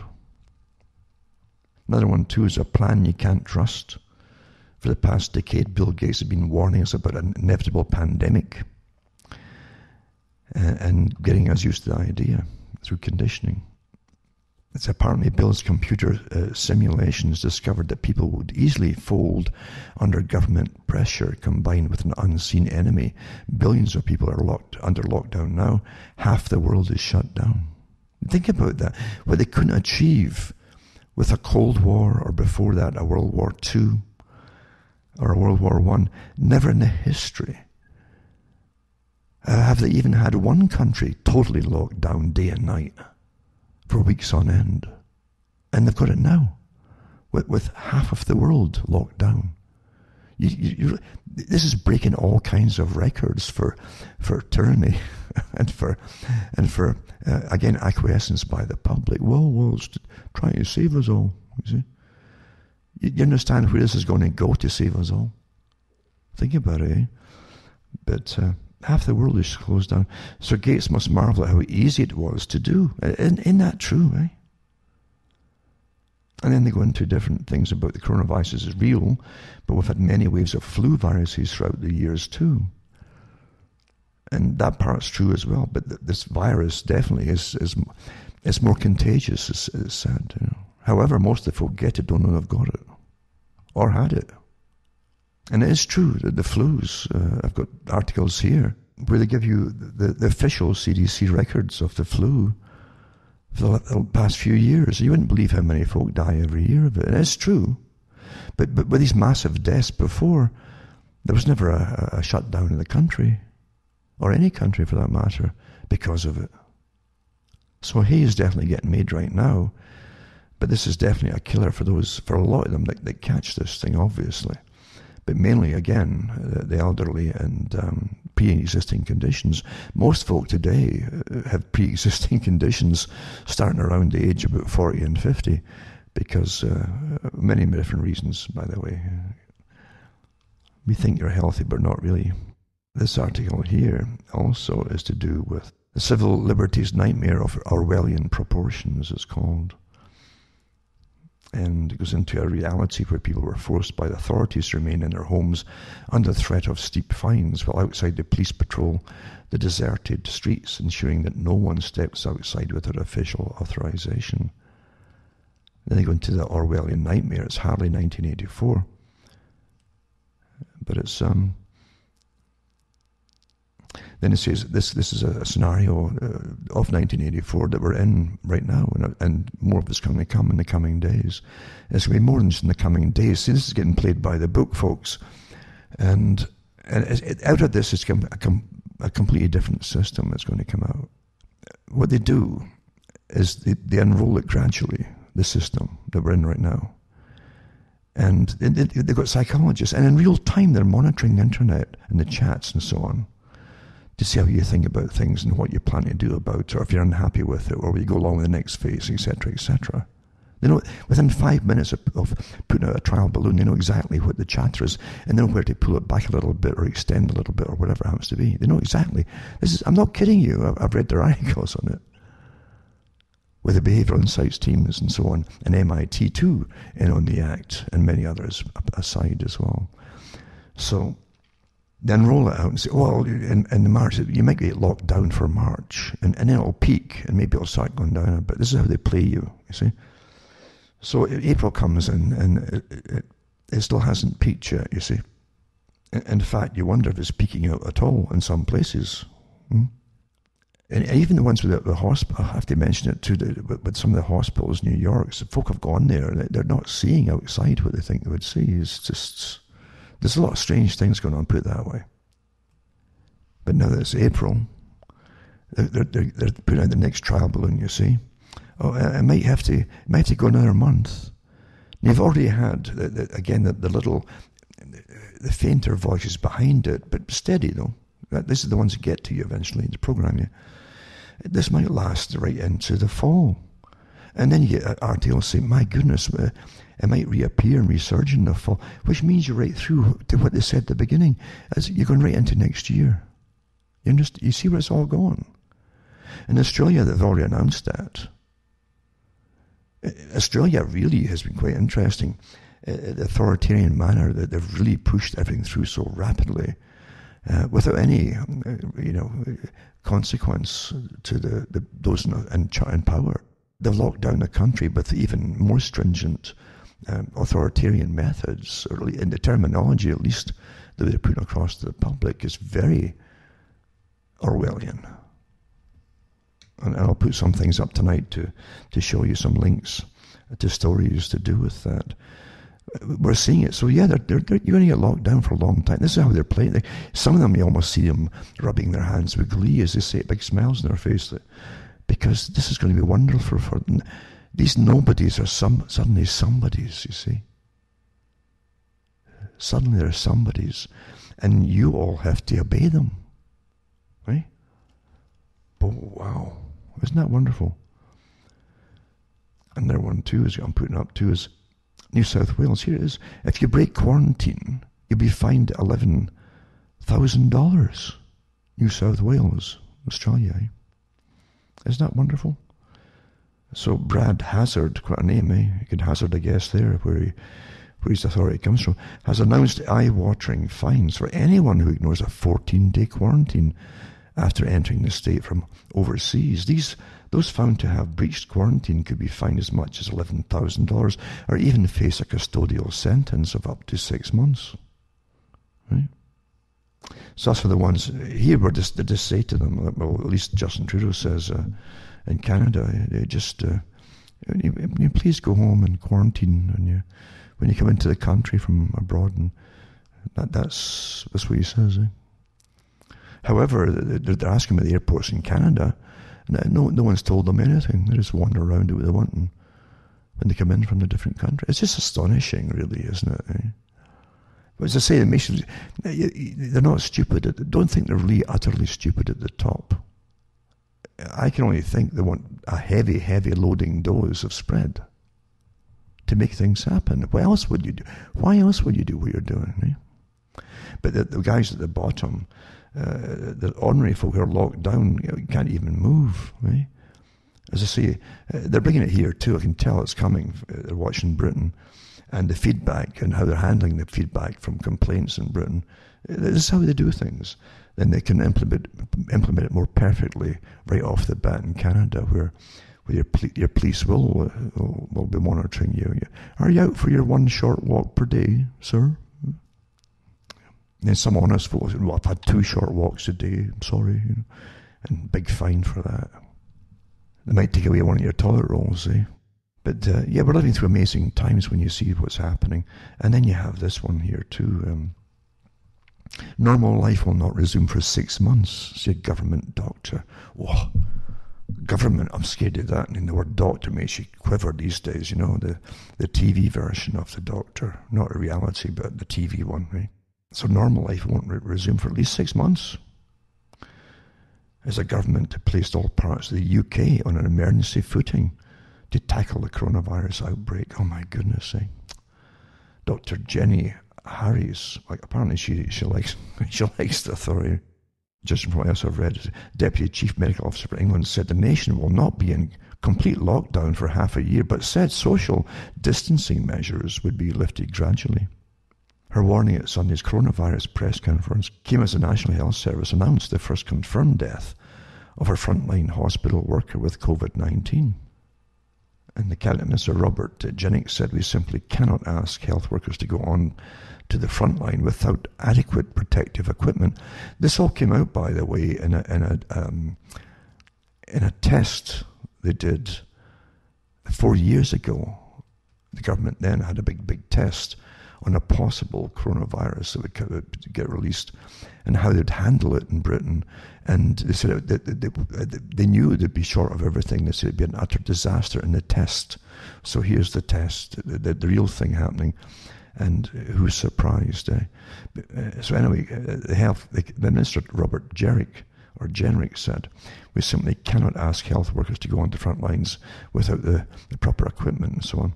You see, there's things out there, articles and YouTubes up there with people from China living in the West who make a living on exporting stuff back to China and buying thousands of face masks, sometimes millions, and sending them over there and make a massive profit on them. And leaving one of them even boasted she's leaving nothing for Americans. So it's just astonishing. And here we are. Now they're floating ideas, y'all know. Don't wear face masks. It's only for medical staff. Like you're too stupid to wear one or something. It was just technical or something. No. We're told that for a week to make sure that enough folk got it. I think really, or caught it, and then but now of course they've changed their mind. Just are you going to follow these characters and believe them on anything here?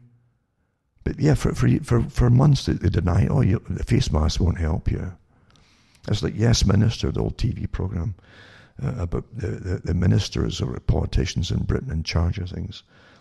And the head of them, the civil service at the time, and one program he said, never believe anything until it's been officially denied. And that's, always remember that. It's never going to, I won't help you. I know. Doesn't do you any good. But it's good for the doctors and nurses, but not for you. And now they're telling you, the opposite. Yeah, you could actually start stopping the spread. So if you're wearing it, at least you won't be coughing it out so much. But it also means that obviously you might not be getting as much in from folk who have coughed out. But there you go. These are your specialists. They pay big money for telling this stuff. I tell you, yeah. So anyway, 6 months, right? 6 months spread to say here, possibly. And then you get police can now enter homes to look for people gathering now. As I said before, in New Zealand and Australia, they go a bit ahead. It's interesting, the so-called colonies, the old colonies of the British Empire. And Canada, remember, too, is part of this Commonwealth of Nations that they eventually came up with the expression, the Royal Institute for International Affairs, when the old empire went out of favour. But it's the same thing, India too, and they're more authoritarian in the so-called colonies than the home at Britain, the home of people who stand up for rights, land of the free, all that stuff. But no, the colonies are more authoritarian because that's how they were run, by governor generals appointed by the crown, and whoever politicians and houses sat in Congress or Parliament were under the supreme chutzpah from Britain, basically appointed by the Queen, Governor General. Well, that gave them an awful lot of power. They could have the complete authority of the Crown to do whatever they wanted to do in times of any kind of crisis, even when it wasn't a crisis. And that never went away. So when you see this kind of thing, same in war, but now it's a war on a virus. So they all come out again in the foxholes. They take command, and so police can now enter homes to look for people gathering. So police, this is New Zealand, and in New Zealand, they entered a 4-week lockdown to break the transmission of the virus on Thursday. Police officers have pulled over people who were breaking the self-isolation order, apparently unaware it was in place. And the Commissioner, Mike Bush, in a series of TV and radio on Thursday, reiterated that people will initially see the friendly face of police. Initially, this is how they're getting it, the friendly face of police during the lockdown. But we'll be ensuring people will comply, because if they don't, people will die, he said. So there you go. It's badly worded, because you'd almost think the police are going to kill folk, but of course he's talking about the virus. I hope. And it says the police already had to educate people on the self-isolation order overnight, etc. And they'd first issue a warning, then arrest people if needed. And but I've got articles here about New Zealand and Australia where they're going to go after the hoarders of foods and different things and masks or anything at all that they suspect. By the way, you're now in the Stasi system because governments now set up volunteers to snitch on all their neighbours if they see anything. And of course, you understand how the real thing happened with the witch hunt that they had, the witch hunt that they had in Salem, Massachusetts, where you get great movies made out of it. And I like the movies, they're kind of nice and scary. But in reality, you had a lot of jealousy amongst the different neighbours and farmers who would own better land or more of this or whatever. And they're all vying with jealousy and envy of their neighbours. Well, once that kind of thing started, there's a witchcraft, and then they get rid of neighbours, then they go in and grab the land, you see. Humans are really devious characters. Really, come on. That's how people really are, rather devious. Well, it's the same kind of thing here. It's once you get neighbours some a little bit of power and snitches in this kind of situation, you'll be surprised who comes to the fore and starts snitching. And they don't like certain neighbours. Of course, that's the ones that are going to snitch on. Oh, you know, that sod, that, you know what he's done, you know. I saw him eating an extra jammy sandwich, you know. And you don't allowed one. That's how it goes, you see. So that's all started too, and we're living through this, and they've got organisations set up after 9/11 in the States, for instance, in every community for disasters and all the rest. Well, now they're all going into action. And Britain recruited it was 250,000 or more of them actually. That's for volunteers, and they all ran forward to be the commissars over their neighbours and so on. So I'll put these articles up. Remember that the articles I mentioned, I always put up the links to them. It's worthwhile reading some of them. And it gives you an idea of what's happening across the world, especially what happens elsewhere happens here, you see. That's what happens.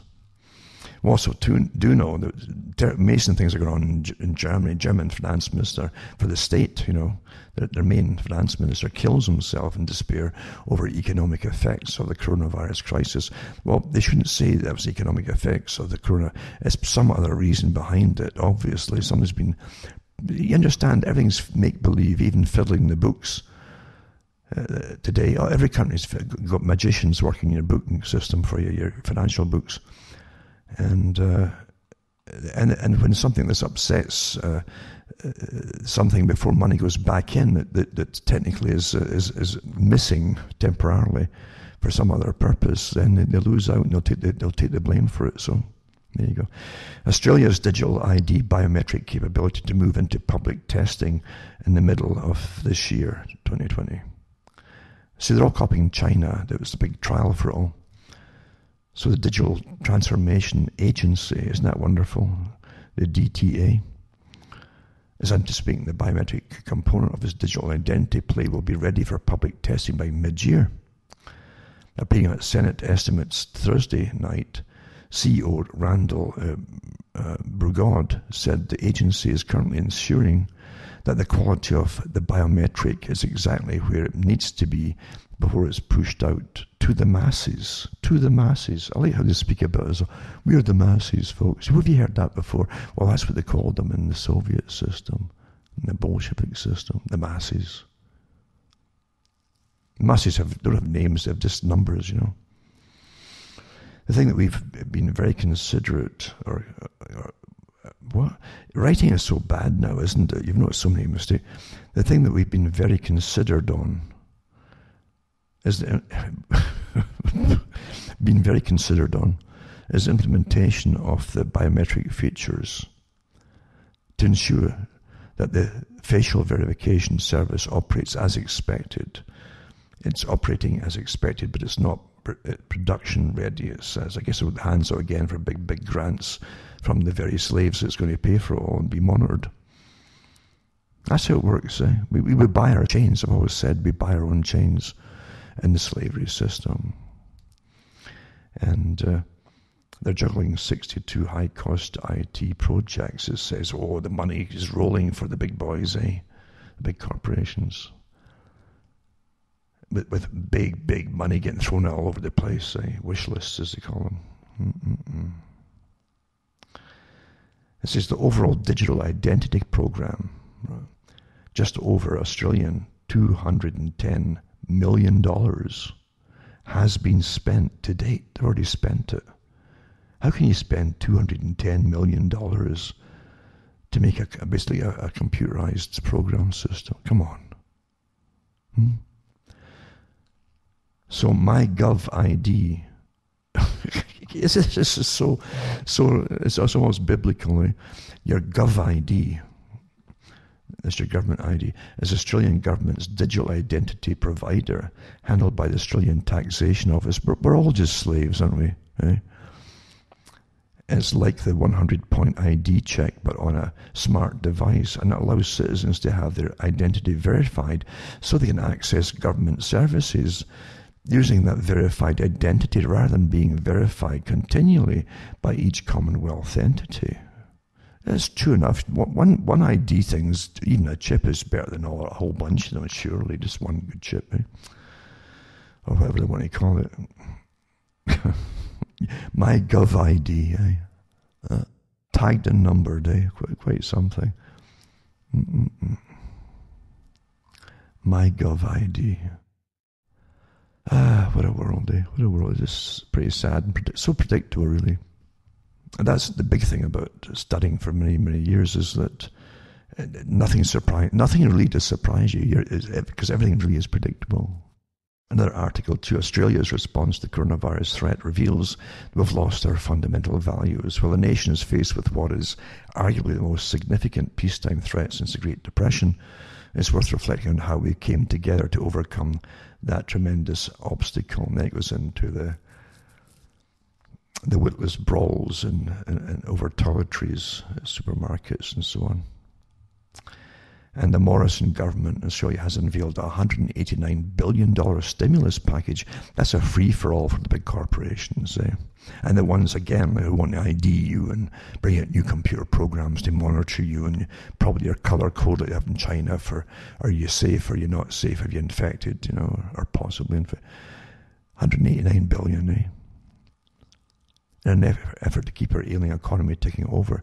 That doesn't make your economy. That doesn't make any work at all for the people who can't work, does it? It's for the big corporations, and they're already taking a stand to discourage panic buying and ensure that enough supplies are left in the shelves for most vulnerable members of our community. And it's true. But the fundamental values have gone. I mean, even the stores in Canada, some of them started to, the big supermarkets. I guess because someone complained that they said that older folk couldn't get to their groceries because the rest of them are plundering the things before they get in. So they said, we'll open them an hour earlier in the morning. So they'd have to get in even from outside, and miles away from the people outside the cities have to get to the grocery stores in the cities, right? An hour earlier. So that they have to literally leave their homes about 5 a.m. Only to find when they go there that everybody's pretending they're old and there's nothing left. It's disgusting. Really, but it's predictable, as I say, very predictable. With the hype and fear and terror that's been pushed on television and even across the internet too, it's just folk are cracking up intentionally. They know what they're doing at the top. They know what they're doing. I mentioned it before, for change, you've got to stampede the cattle. The cattle like to feed in a nice field, and it's harder to get them moving and started to move when they're enjoying themselves. The longer they're there, and if weeks pass, you're going to have a hard time to get them, unless you have like big explosions going off to terrify them. But otherwise, it's not going to happen. So once you get them moving, if you want change, and you just keep them going, and that's what they do with the public. You see, keep them moving and moving, and each time they're passing through good pastures and stuff, keep moving and moving because they're terrified. Just keep them terrified, and you can direct where you want the public to go. It's quite easy. It's all stuff taught in the higher realms of behaviorism and management, as they call it, social management. So yeah, terror is a great thing to get people to just freak out and forget their sensibilities and do what they're told in order to save their lives, you see. So then they go on to they do, and the same article eventually goes into the kind of, like the green agenda type speech the woman gave before, very similar. Look back at the war and how we kind of pulled together then, and the Great Depression and etc. This other one too is to do with supermarkets can open at Easter Day and even Anzac Day. This is for Australia and New Zealand. Prisoners may be released from jail early, and police have been given the power to arrest people suspected of breaching self-isolation rules or any other public health directives, part of the new world order that was adopted by New South Wales Parliament on Tuesday night, which Kira MP Ryan Park, who supported the law changes, has described as martial law. I'll put up to a PDF on Australia's policy. It's actually like a martial law policy for those who want to read it, because we're the same everywhere. Canada, Britain, and everywhere else. It's pretty well the same agenda, a martial law type thing. And it's wonderful too. You don't have to bother pretending about politics anywhere as you go through all this stuff. Just obey if you want to live and survive, and obey. And also police and Australian border force have launched a joint bid to catch people suspected of hoarding supermarket goods and selling them on the black market in Australia and overseas amid the coronavirus outbreak. I'll put that one up too. Quite a few from Australia, someone sent me. And Australia Post opens a new concept store that will only ship to China. Quite interesting. Published a year ago, that one too. And China too, because of their system. I remember the milk scandal when the protein was getting taken out of it in China, and some substitute was put in there. It actually killed some babies and all that. And basically melamine, I think they were using as a protein. Because someone had, is it in the West too, some wise guy bribed somebody in the Food and Drug Administration in America, I think it was, to classify melamine as a protein, and so they could start adding it to milk products. But it was kind of booed down even though it was passed, and so but China went along with it and did it because they could take the protein out and then sell the protein separately. And so at that time, a lot of them were buying milk from elsewhere into China because naturally they wanted the real stuff. It wouldn't harm them or their children.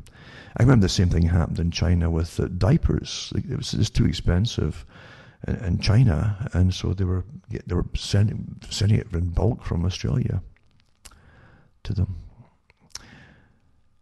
So I'll put that link up to how bulk supplies of Australia's face masks, hand sanitizers, and other vital medical items were shipped to China as the coronavirus pandemic took hold. Well, there's articles too from America and Canada. They even had articles praising them. It's wonderful. A woman in Toronto was sending it up to China for her relatives, thousands of them. Well, how many relatives has she got? But I mean, but praise is a nice thing. But I thought, there's nothing here for Canadians. Now that we're supposed to wear them, or shortly, you can't get them. Because we're telling the peasants here they're going to pay for this. Oh, you can get a scarf and put it around your face. It might give you some protection. At least you won't be spreading it if you happen to maybe not know that you have it. So we can't get the real things because they've all been shipped elsewhere. But they want us to wear something. Of course, the biometric cameras now apparently they can tell who you are by judging the space between on your forehead and your eyes to your nose. And so they don't care so much now if you're wearing masks or towels or scarves around your face, I suppose. It's amazing how they can change their minds about things, eh? And a quick guide to safe shopping during the COVID-19 pandemic, it says here. I have to laugh at some of the expert advice we're getting now. It's just like, my God, it's idiocracy. It really is. They even accept the fact that these highly paid BS artists, that's bothersome stuff artists, have got the gall to take the big handouts they get from governments to tell us stupid things that children know naturally. Bertrand Russell, he says the public won't be able to move without expert advice. And this is an article too. This is how many people die from the flu each year, according to the CDC. I've got a couple of articles like that. They've got graphs in the official report. It's just astonishing. We actually have lower deaths right now across the whole of Europe as well than we've had in the last couple of previous years. So what's going on here? If these are official studies and official reports by the same official people that are terrifying us right now, you really wonder what's going on. The one is from Global Research, the articles, and this one here is it's from, let me see, Ask an Expert, one of the official sites. Yeah, it's a health thing, explorehealth.com, and they give you the flu ones and so on. But the Global Research one has the official ones from the organisation that runs and does all the stats for Europe, the whole of Europe, year by year, and you'll see the graphs on it I'll put up. And we're way down. We've actually got fewer overall deaths than previous years. 2 years ago was a really nasty one across Europe. So I'll put them up as well. And I love too, have you noticed too that you get all these happy, PR motivational experts that come on radio now, and I listen to the radio, and they're on radio telling you how to, here's how not to go mad at home, and look upon it pleasantly. How can I, again, turn this crisis to your advantage and learn how to relax at home. And it's hard to relax at home if no money's coming in. It's hard to relax at home if you're like 20 to 30 miles from a city, and then you go there's nothing left, or they give you 2 cans of beans and you're supposed to go home. It's a lot of gas, or petrol as they say in Europe, but it's a lot of gas. So it's kind of hard to go home and say, well, I think I'll just sit here and look, take advantage of this happy time here to get myself, and they tell you these wonderful side effects. Well, you'll eat less, you might lose weight. Well, there's a lot of skinny folk too. They're not all over obese and so on. And apart from that, the kind of food we have these days too is so low in real nourishment. These things don't really matter to the guys telling you how you should just be happy and use it to your advantage. I tell you. Let's ask an expert. There you are, ask an expert. Yeah. Then we have Trudeau again. As I've said before, he's going to bring lots home. Still, there's not enough in the country at the moment to cause a problem, it seems. But Trudeau defends new flights bringing Canadians home from across the globe, he says. He says Canadians being flown home from abroad must subject themselves to rigorous and mandatory 14-day self-isolation to keep their fellow citizens safe. They've been living abroad for years.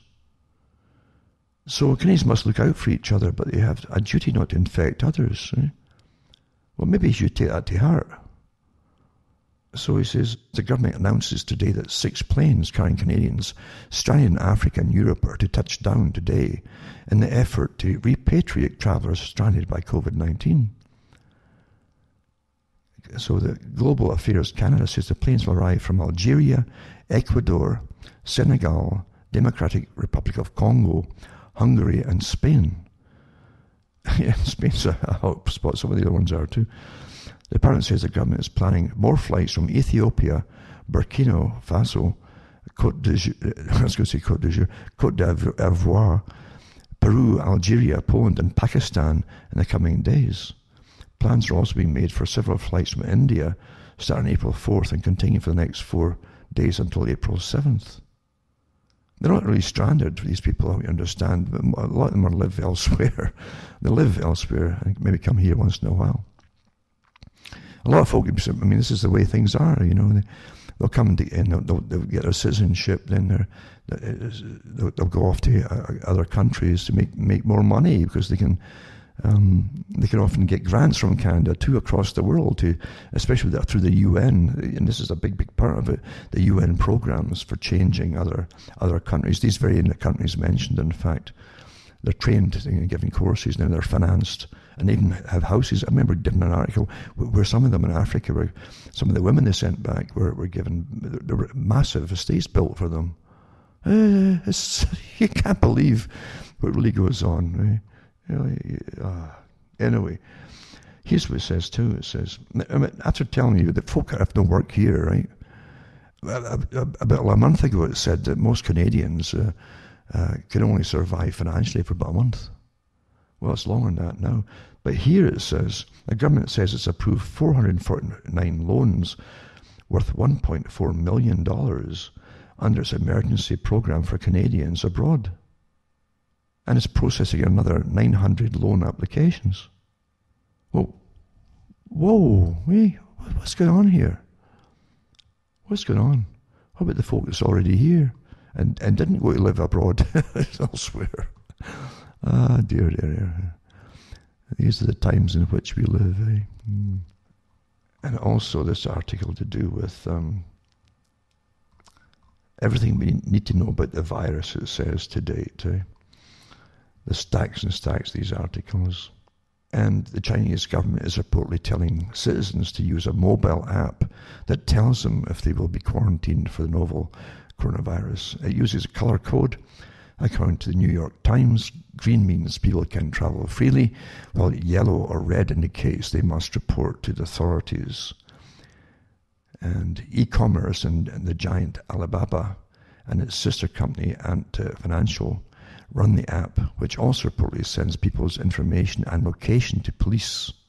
That's what they're bringing out here, eh? And in Australia too. The app represents an unprecedented use of consumer smartphone technology by a nation-state to respond to a public health crisis, and privacy advocates worry it's giving the Chinese government an excuse to harvest more citizen data. Maybe we should wonder about them doing the same things they want to unroll here from the previous articles I've just read. Anyway, among the coronavirus outbreak, Chinese citizens are reportedly being required to use a smartphone app that tells them where they should carry them on as usual, or report to a medical facility to be quarantined. But they've got to show it too, the colour, when they go into stores now. It actually shows you that in some of the photographs they show you. But yeah, it's all to come here too, eh? And make hay while the sun shines. Well, don't let a great opportunity go to waste to mark all the public, eh? And another article too, it's quite interesting on financial systems, and this was Corona Capital Jeffries Abbott Labs fund deals, it says, how a company has just landed a windfall as it bought over another company quite recently. They just got handed a massive contract. It's no insider information, no, it's just pure luck, etc. But I'll put that one up.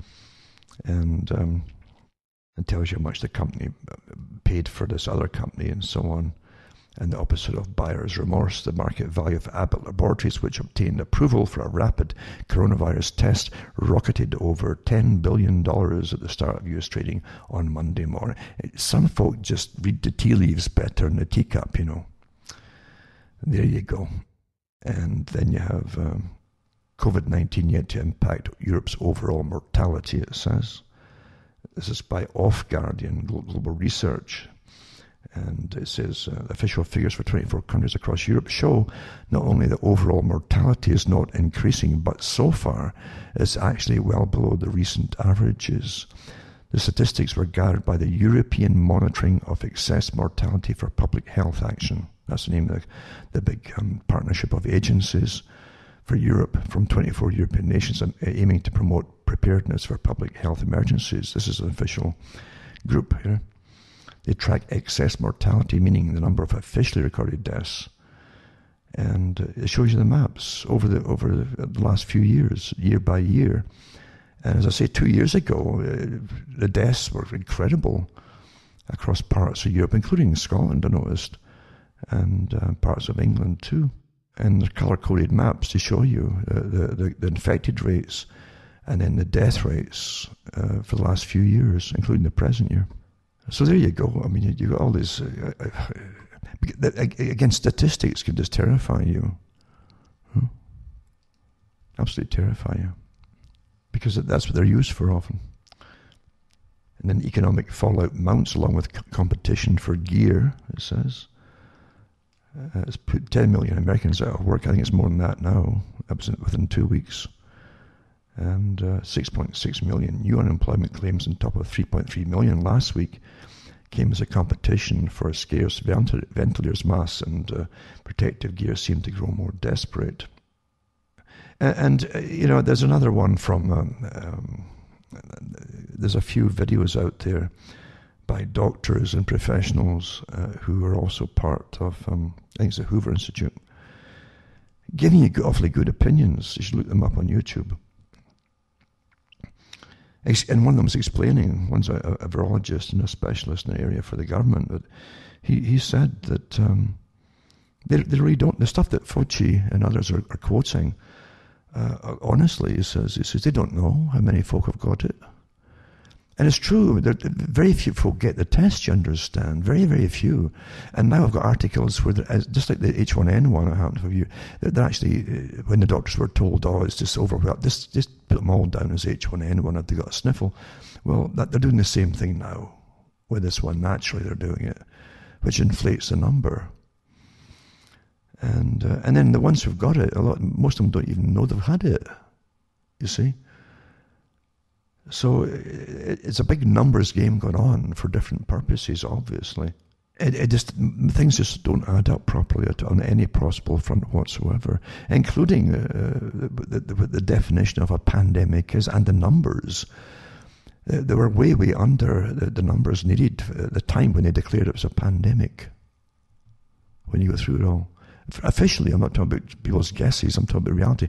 But the Hoover Institute, they had the top virologists saying the same thing, that when he's asked the question, what about the numbers? He says they don't know. They really don't know. How many people really have it in the US or Canada? The real total, they don't know. It's all computer figures. It's just like how they work out the future, the climate change thing, and we'd all be dead. There'd be no icebergs by about 10 years ago and no snow. Al Gore said you'd have to tell children what snow used to be like. Here I am, still got about 5 feet out there in the fields.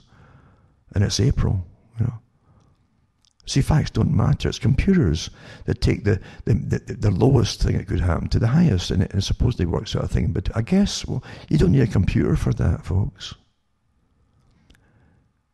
And the computer, they're all used. All these decisions from computer, they come from the statistics from computers. They're all meant for political decisions or big corporate decisions at the very top, to change policies, to use it as evidence. It's a magician's trick. Really, is what it is. Because it's mainly just guesswork. So they're using these. It's like Neil Ferguson, as I've mentioned before. That's quoted by people at the top. Well, this is the same guy who's been behind different things in the past that didn't work out too well for even farmers in Britain and elsewhere.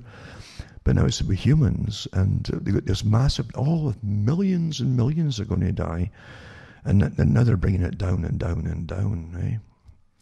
And we're still all under lock. We're getting worse under lock and key, basically. But it doesn't matter as the numbers drop. There's a bigger agenda behind this, obviously. But computers, the people bowed and prayed to the neon gods they made. Yeah. The replacement, you see, the computer, tell us what we should do to save us. Oh God, computer. Mm-hmm.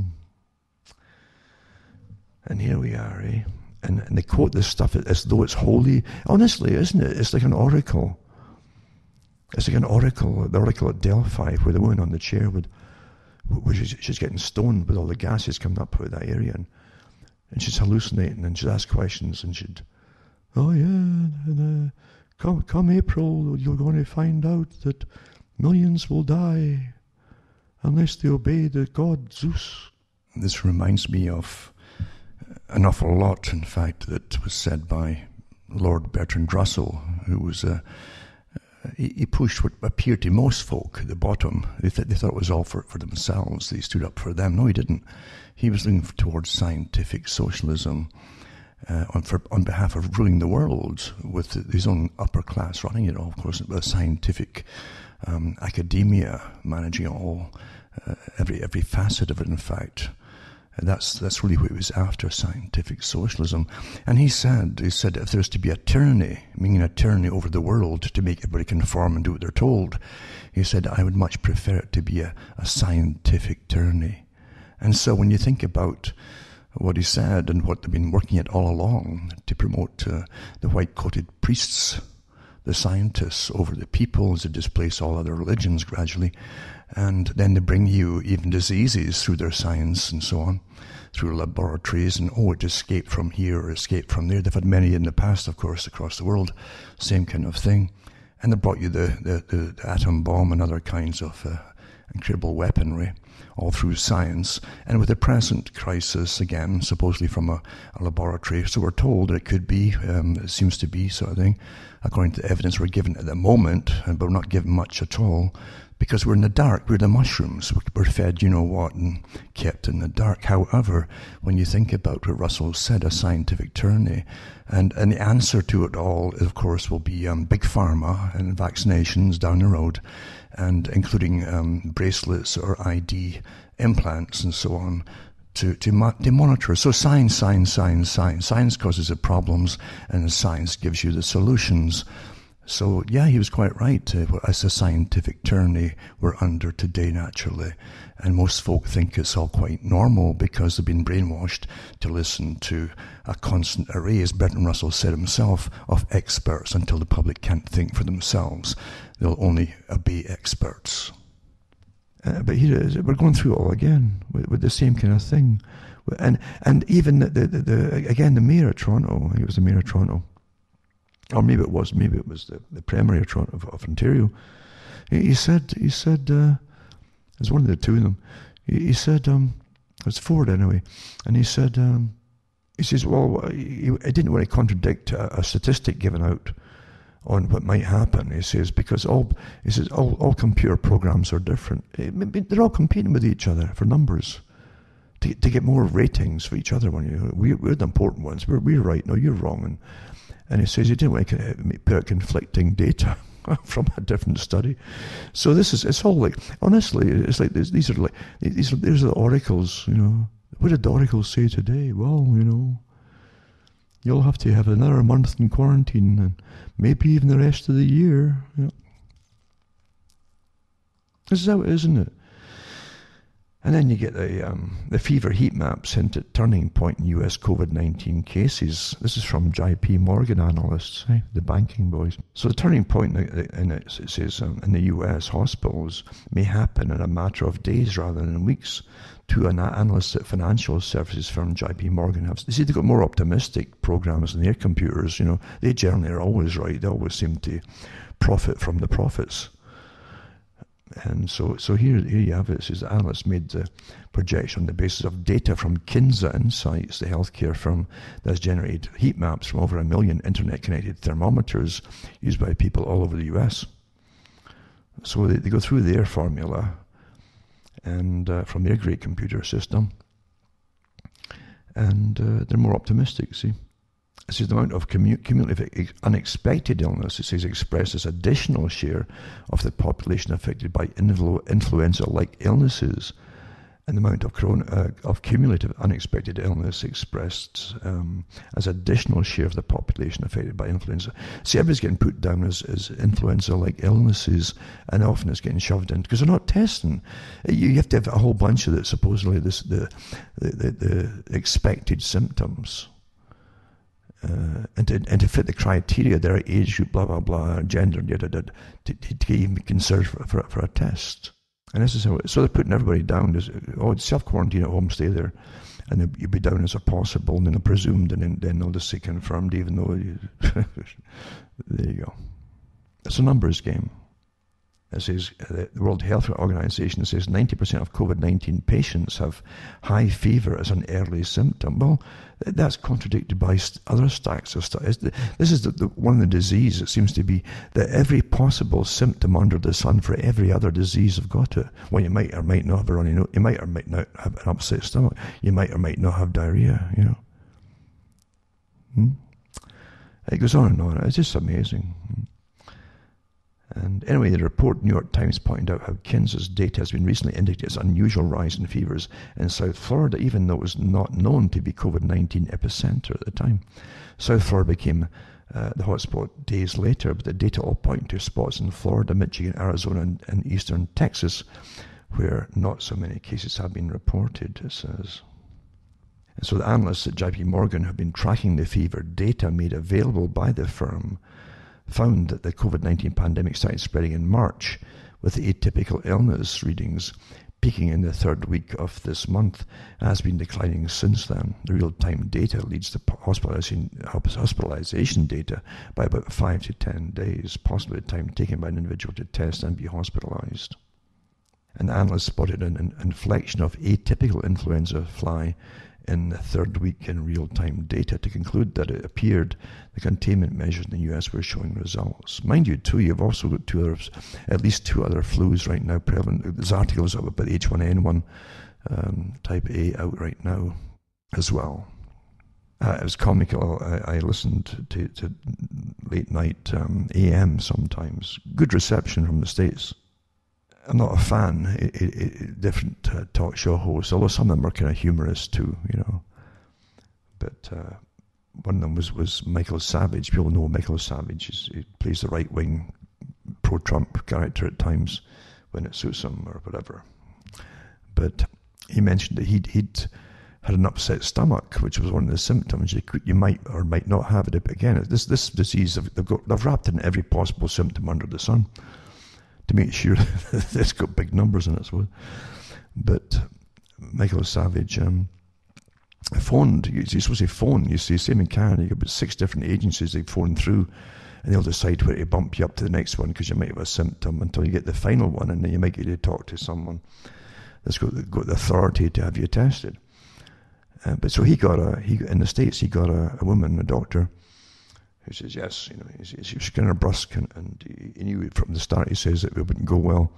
But he mentioned that she went through the symptoms. Have you got this? No. Have you got this? No. What do you have?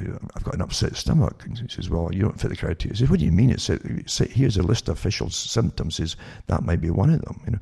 And he got nasty, and she got nasty, and then she just hung up on him. So anyway, he said the same thing. You can't get tested. But his call might go down as having had it, you see.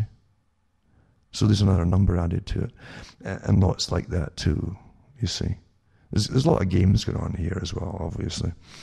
But it's quite interesting what's happening. And again, Wuhan residents say the coronavirus figures released by China don't add up. Well, I guess everybody admits to the same thing. Even if the figures we're getting here don't add up. Yeah. Coronavirus general practitioner surgery apologizes for sending do not resuscitate form to patients. I mentioned that earlier. This is the actual article.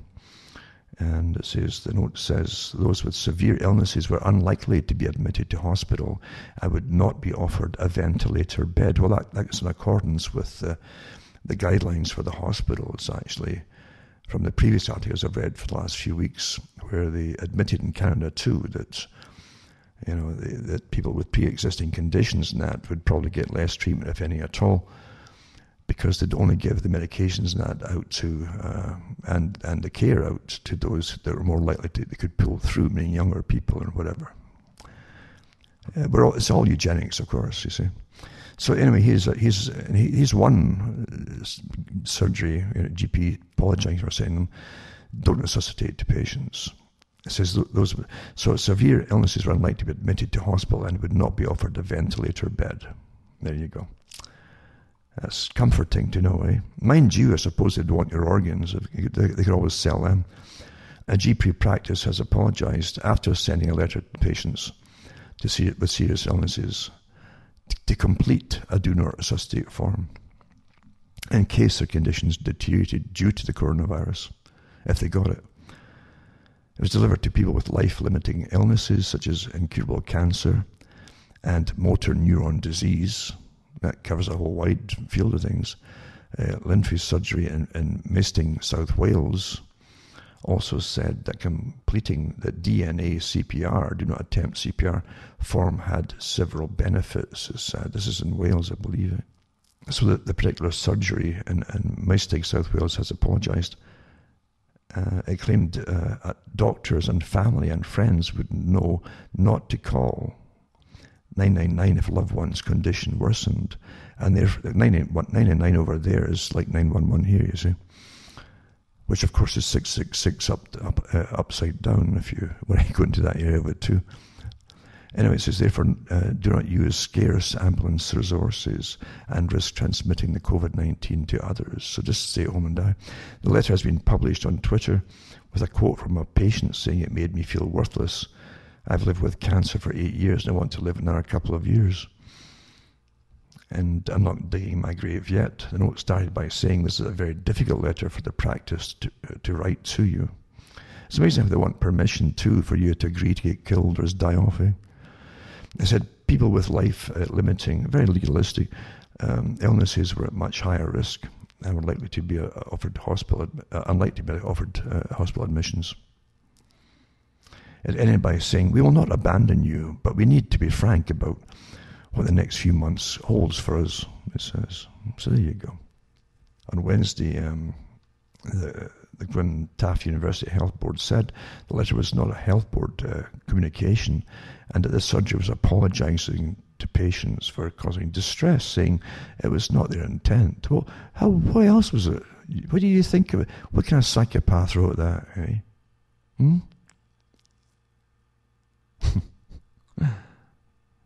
There you go. It's astonishing, really. And they'll all be down as organ donors. I'm sure they'll snatch them. I tell you, if they could rinse out your organs, if you had the virus, and neutralise them, they'd sell off your organs regardless. This is the corrupt system in which we really live, I'm telling you.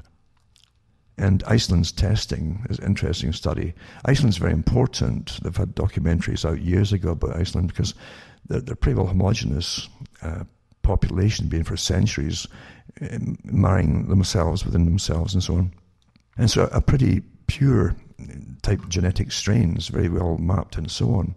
And so they know what illnesses they're prone to within their families down through the generations and what's likely to happen in the future. But they also have a big testing ground there for big pharma. Set up a huge complex there, actually, a big massive skyscraper at one point.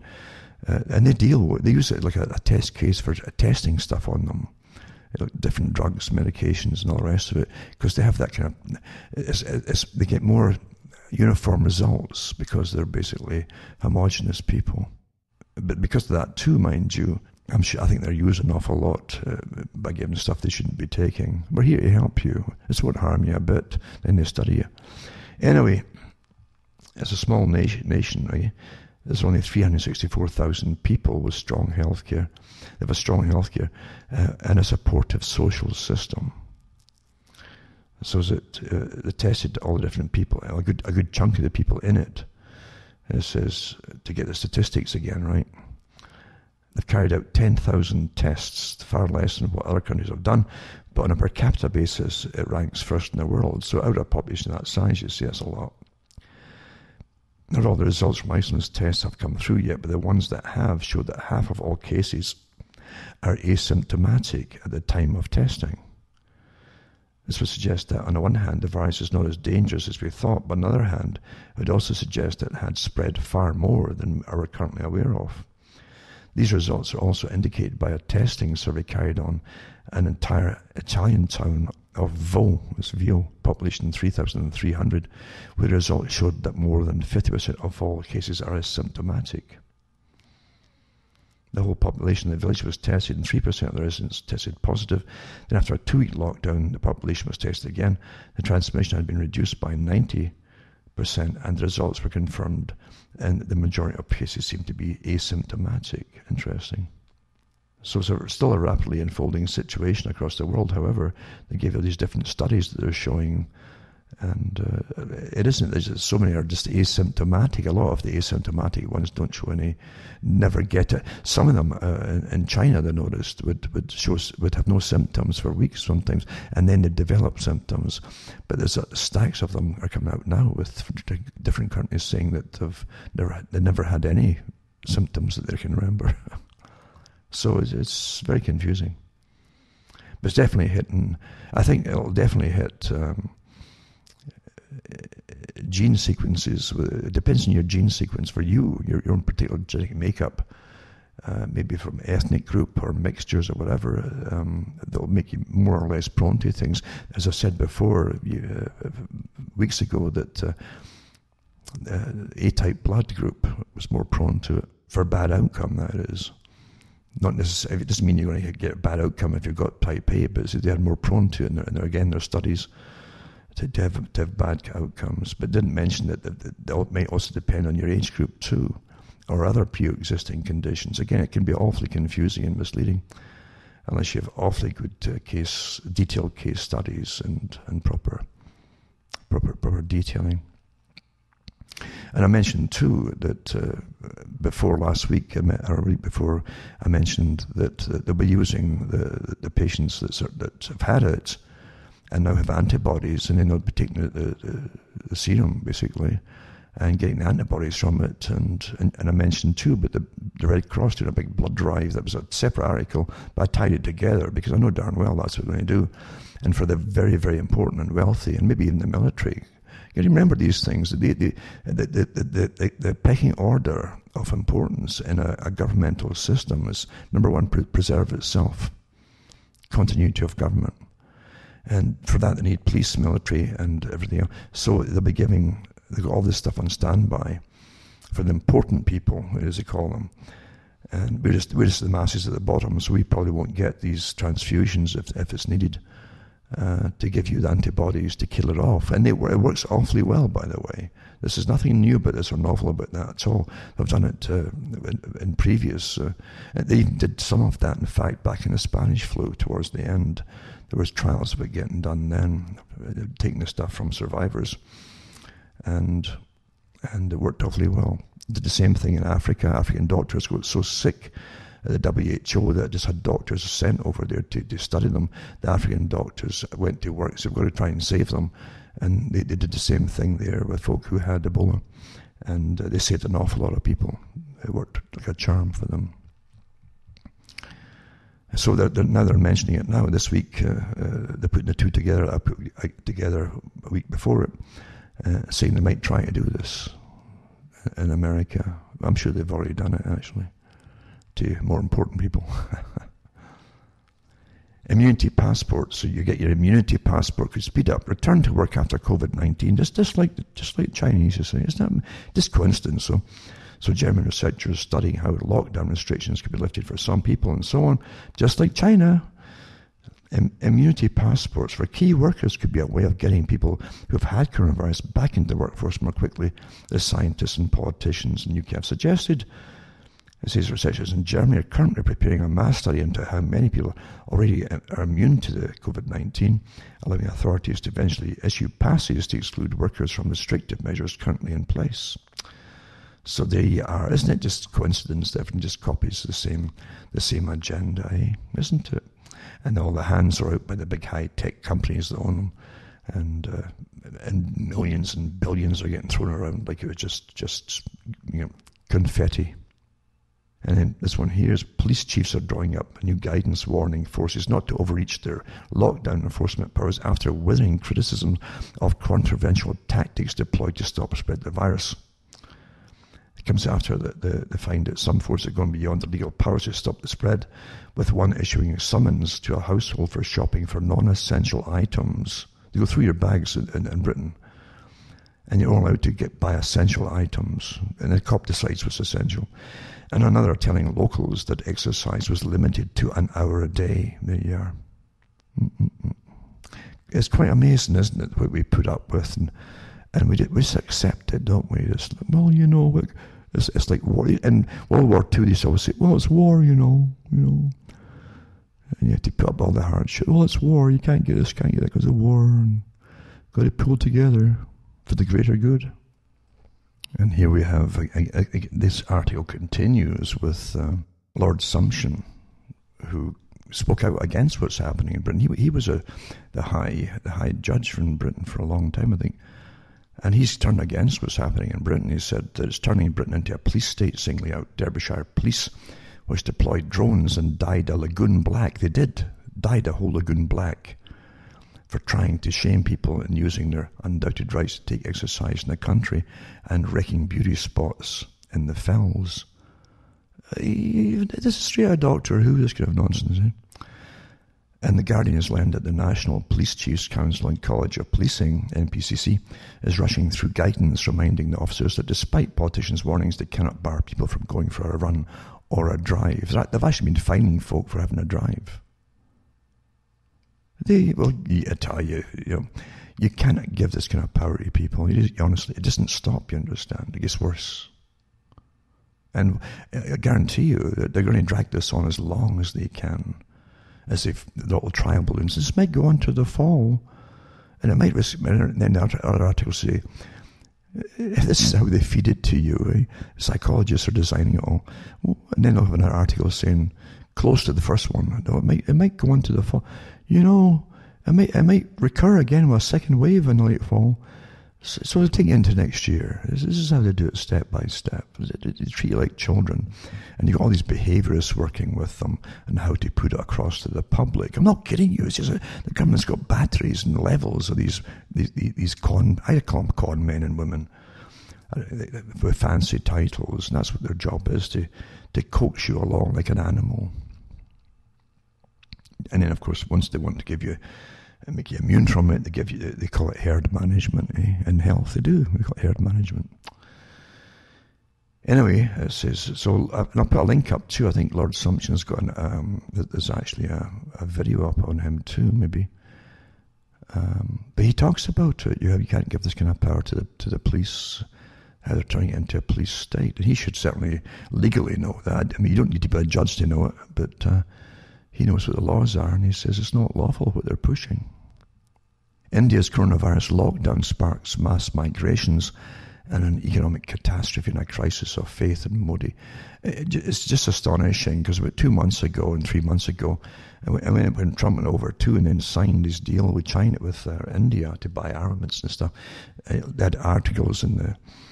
And again, don't forget that India is also part of this big free trade agreement, where we, the advanced, how can we even call ourselves advanced countries now? Eh? We pay for the developing nations. We're still paying for China, through developing nations agreements and free trade and the GATT. As we go down the tubes, you see, and we're paying now for the whole Pacific region, etc. The other big agreements done, and India. To come up. Well, India had articles just before Trump went, how they're going to buy, so many brand new military aircraft and a whole bunch of ships and an aircraft carrier or two. And I thought, come on. I mean, that's not your priority here. Well, and here they are now, going berserk, because if folk get sick in India, you won't get the crops and everything else, and yada, yada, yada.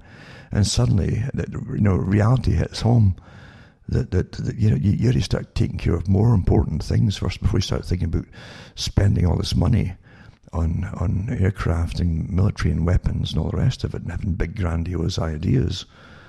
So anyway, it's going to be, there's so many poor folk in the untouchable class there that have no place to live right now. They can't get back to theirs. They're forbidden to travel on the roads, like walking hundreds of miles sometimes back home, because there's no work for them now as everyone's in quarantine. Nowhere to stay. Disaster in the making right there. And then this one here, talking about Canada too, or Ontario. Dr. Peter Zallen, to protect the North, it's time to close the roads to all but essential traffic. After that, judge in Britain says they can't stop you from going for a drive. And it mentions Pinecrest Nursing Home, small community, 150 kilometres northeast Toronto, all started mid-March with mild chest symptoms, and 4 patients were ill on Tuesday, 8 were ill on Wednesday, and by Thursday it was 12. By Friday, 23, 3 have tested positive for COVID-19. All 9 are presumed to have died of the virus. And by the way, that actually does happen with flu seasons as well, and these old folks' homes where they're crammed together. It's just waiting. I did talks on that years ago. Same kind of thing. 17 members of the staff tested positive and 34 have symptoms. So it's quite something. In Quebec, in Canada, the government announced on March 28th it was removing immediately to protect some of its provinces' more remote regions from the spread of the virus by setting up checkpoints to block non-essential travel. People attempt to enter or leave the regions that are not providing an essential service. If they're not going for health reasons or for humanitarian reasons, they will be sent home. Quite something.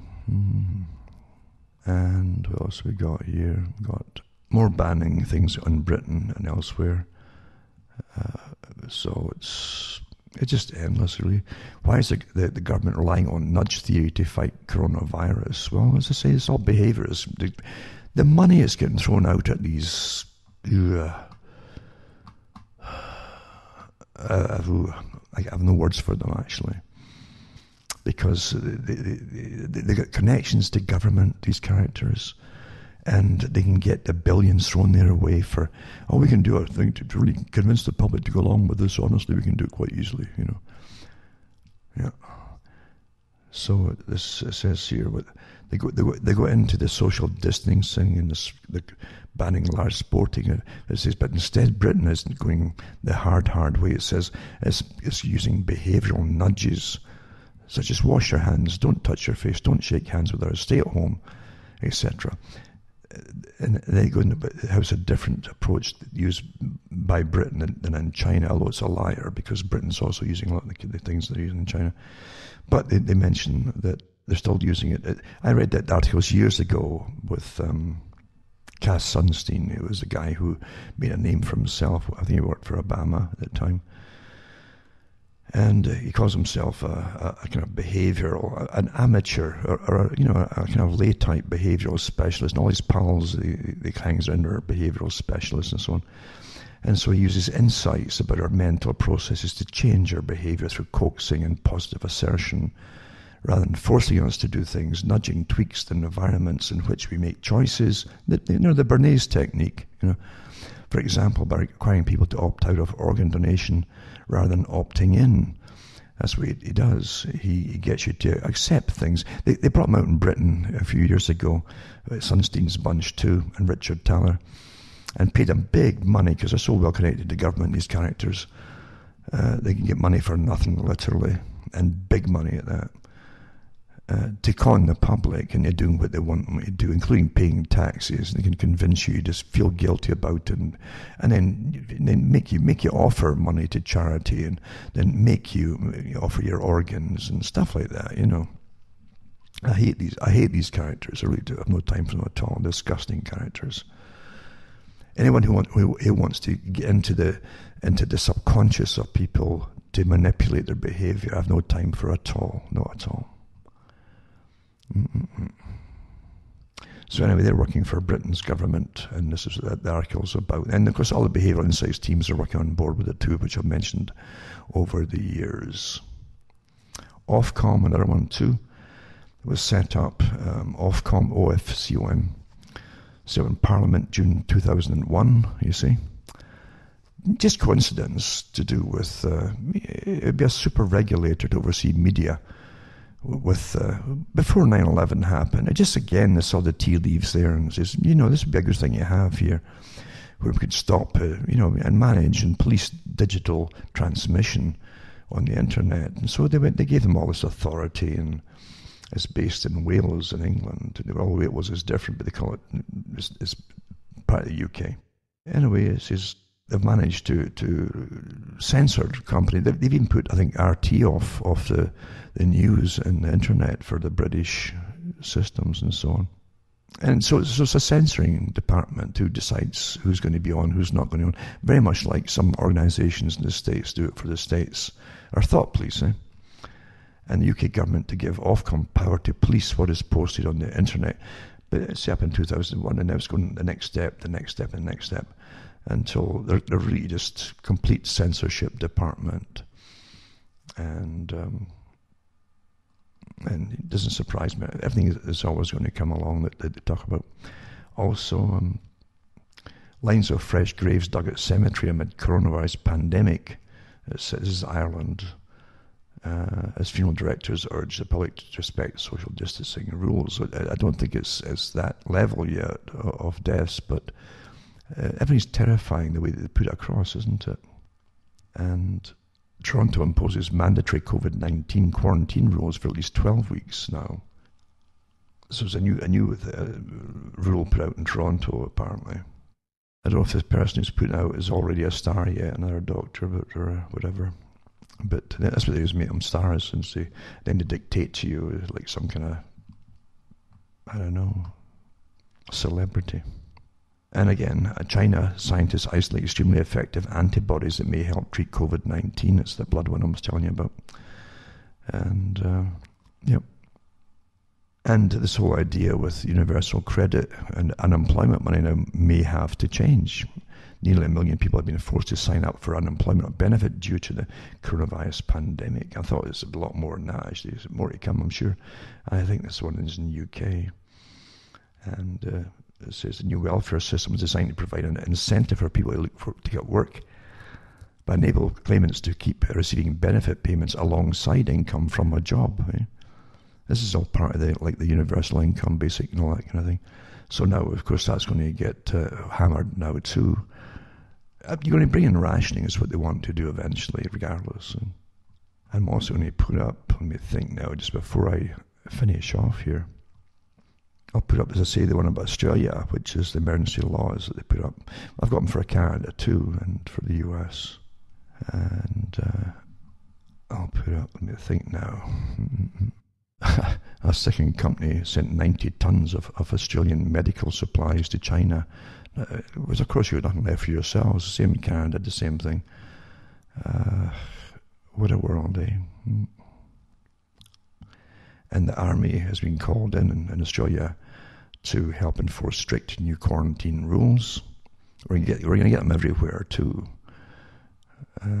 Initially they'll come in supposedly to help and dish out things and maybe give you a couple of cans of beans. But eventually they turn for the real purpose is to really act as policemen. And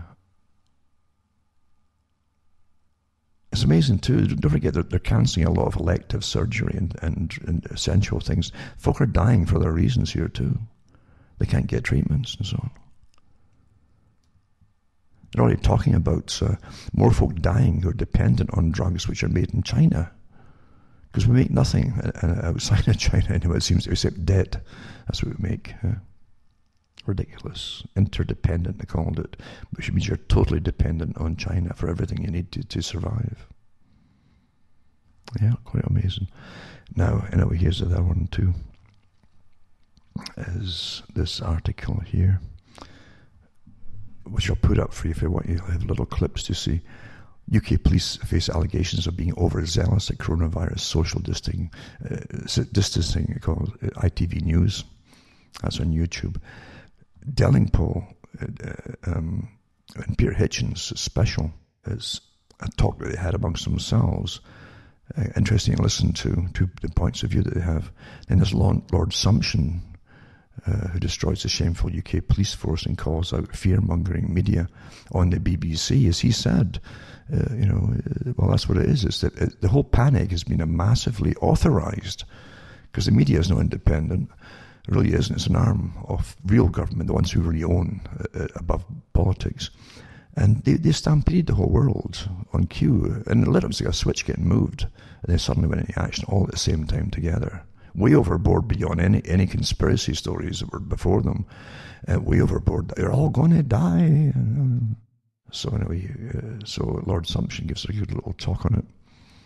And then Trevor Kavanagh, hysteria forced the UK into lockdown. It's just total hysteria, of course, isn't it? This is quite an interesting one. The journalists are key workers too, it says. And the guy, you'll see the guy talking to the cops, stop to talk to him in these big vans that they've got in Britain. Are you out for your one short walk, sir?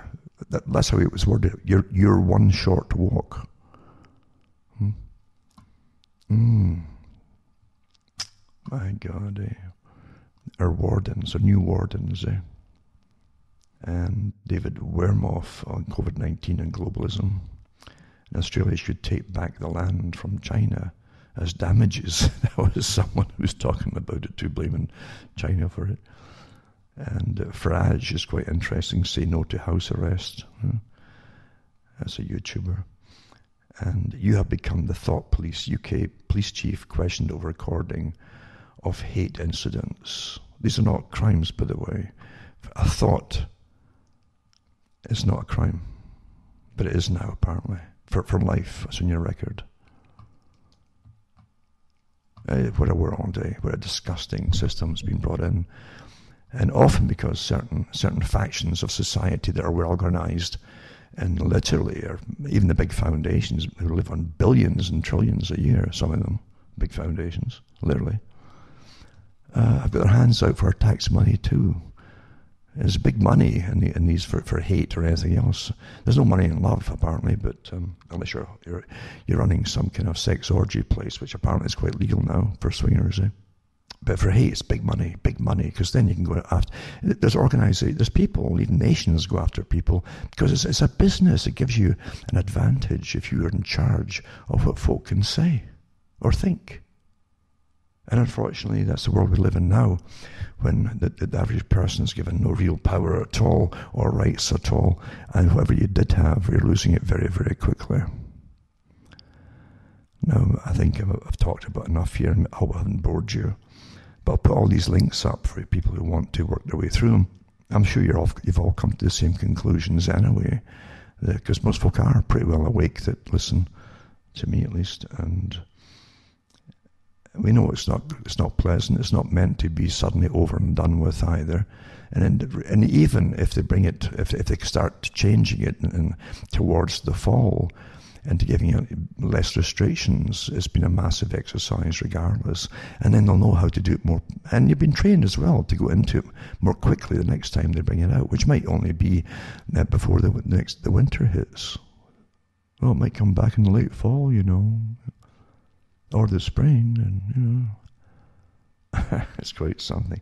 Because the incredible data from the countless thousands of organizations right now are getting paid to monitor and all this stuff and analyze all. It's all to control you all the more perfectly, unfortunately. And big money out there by all these.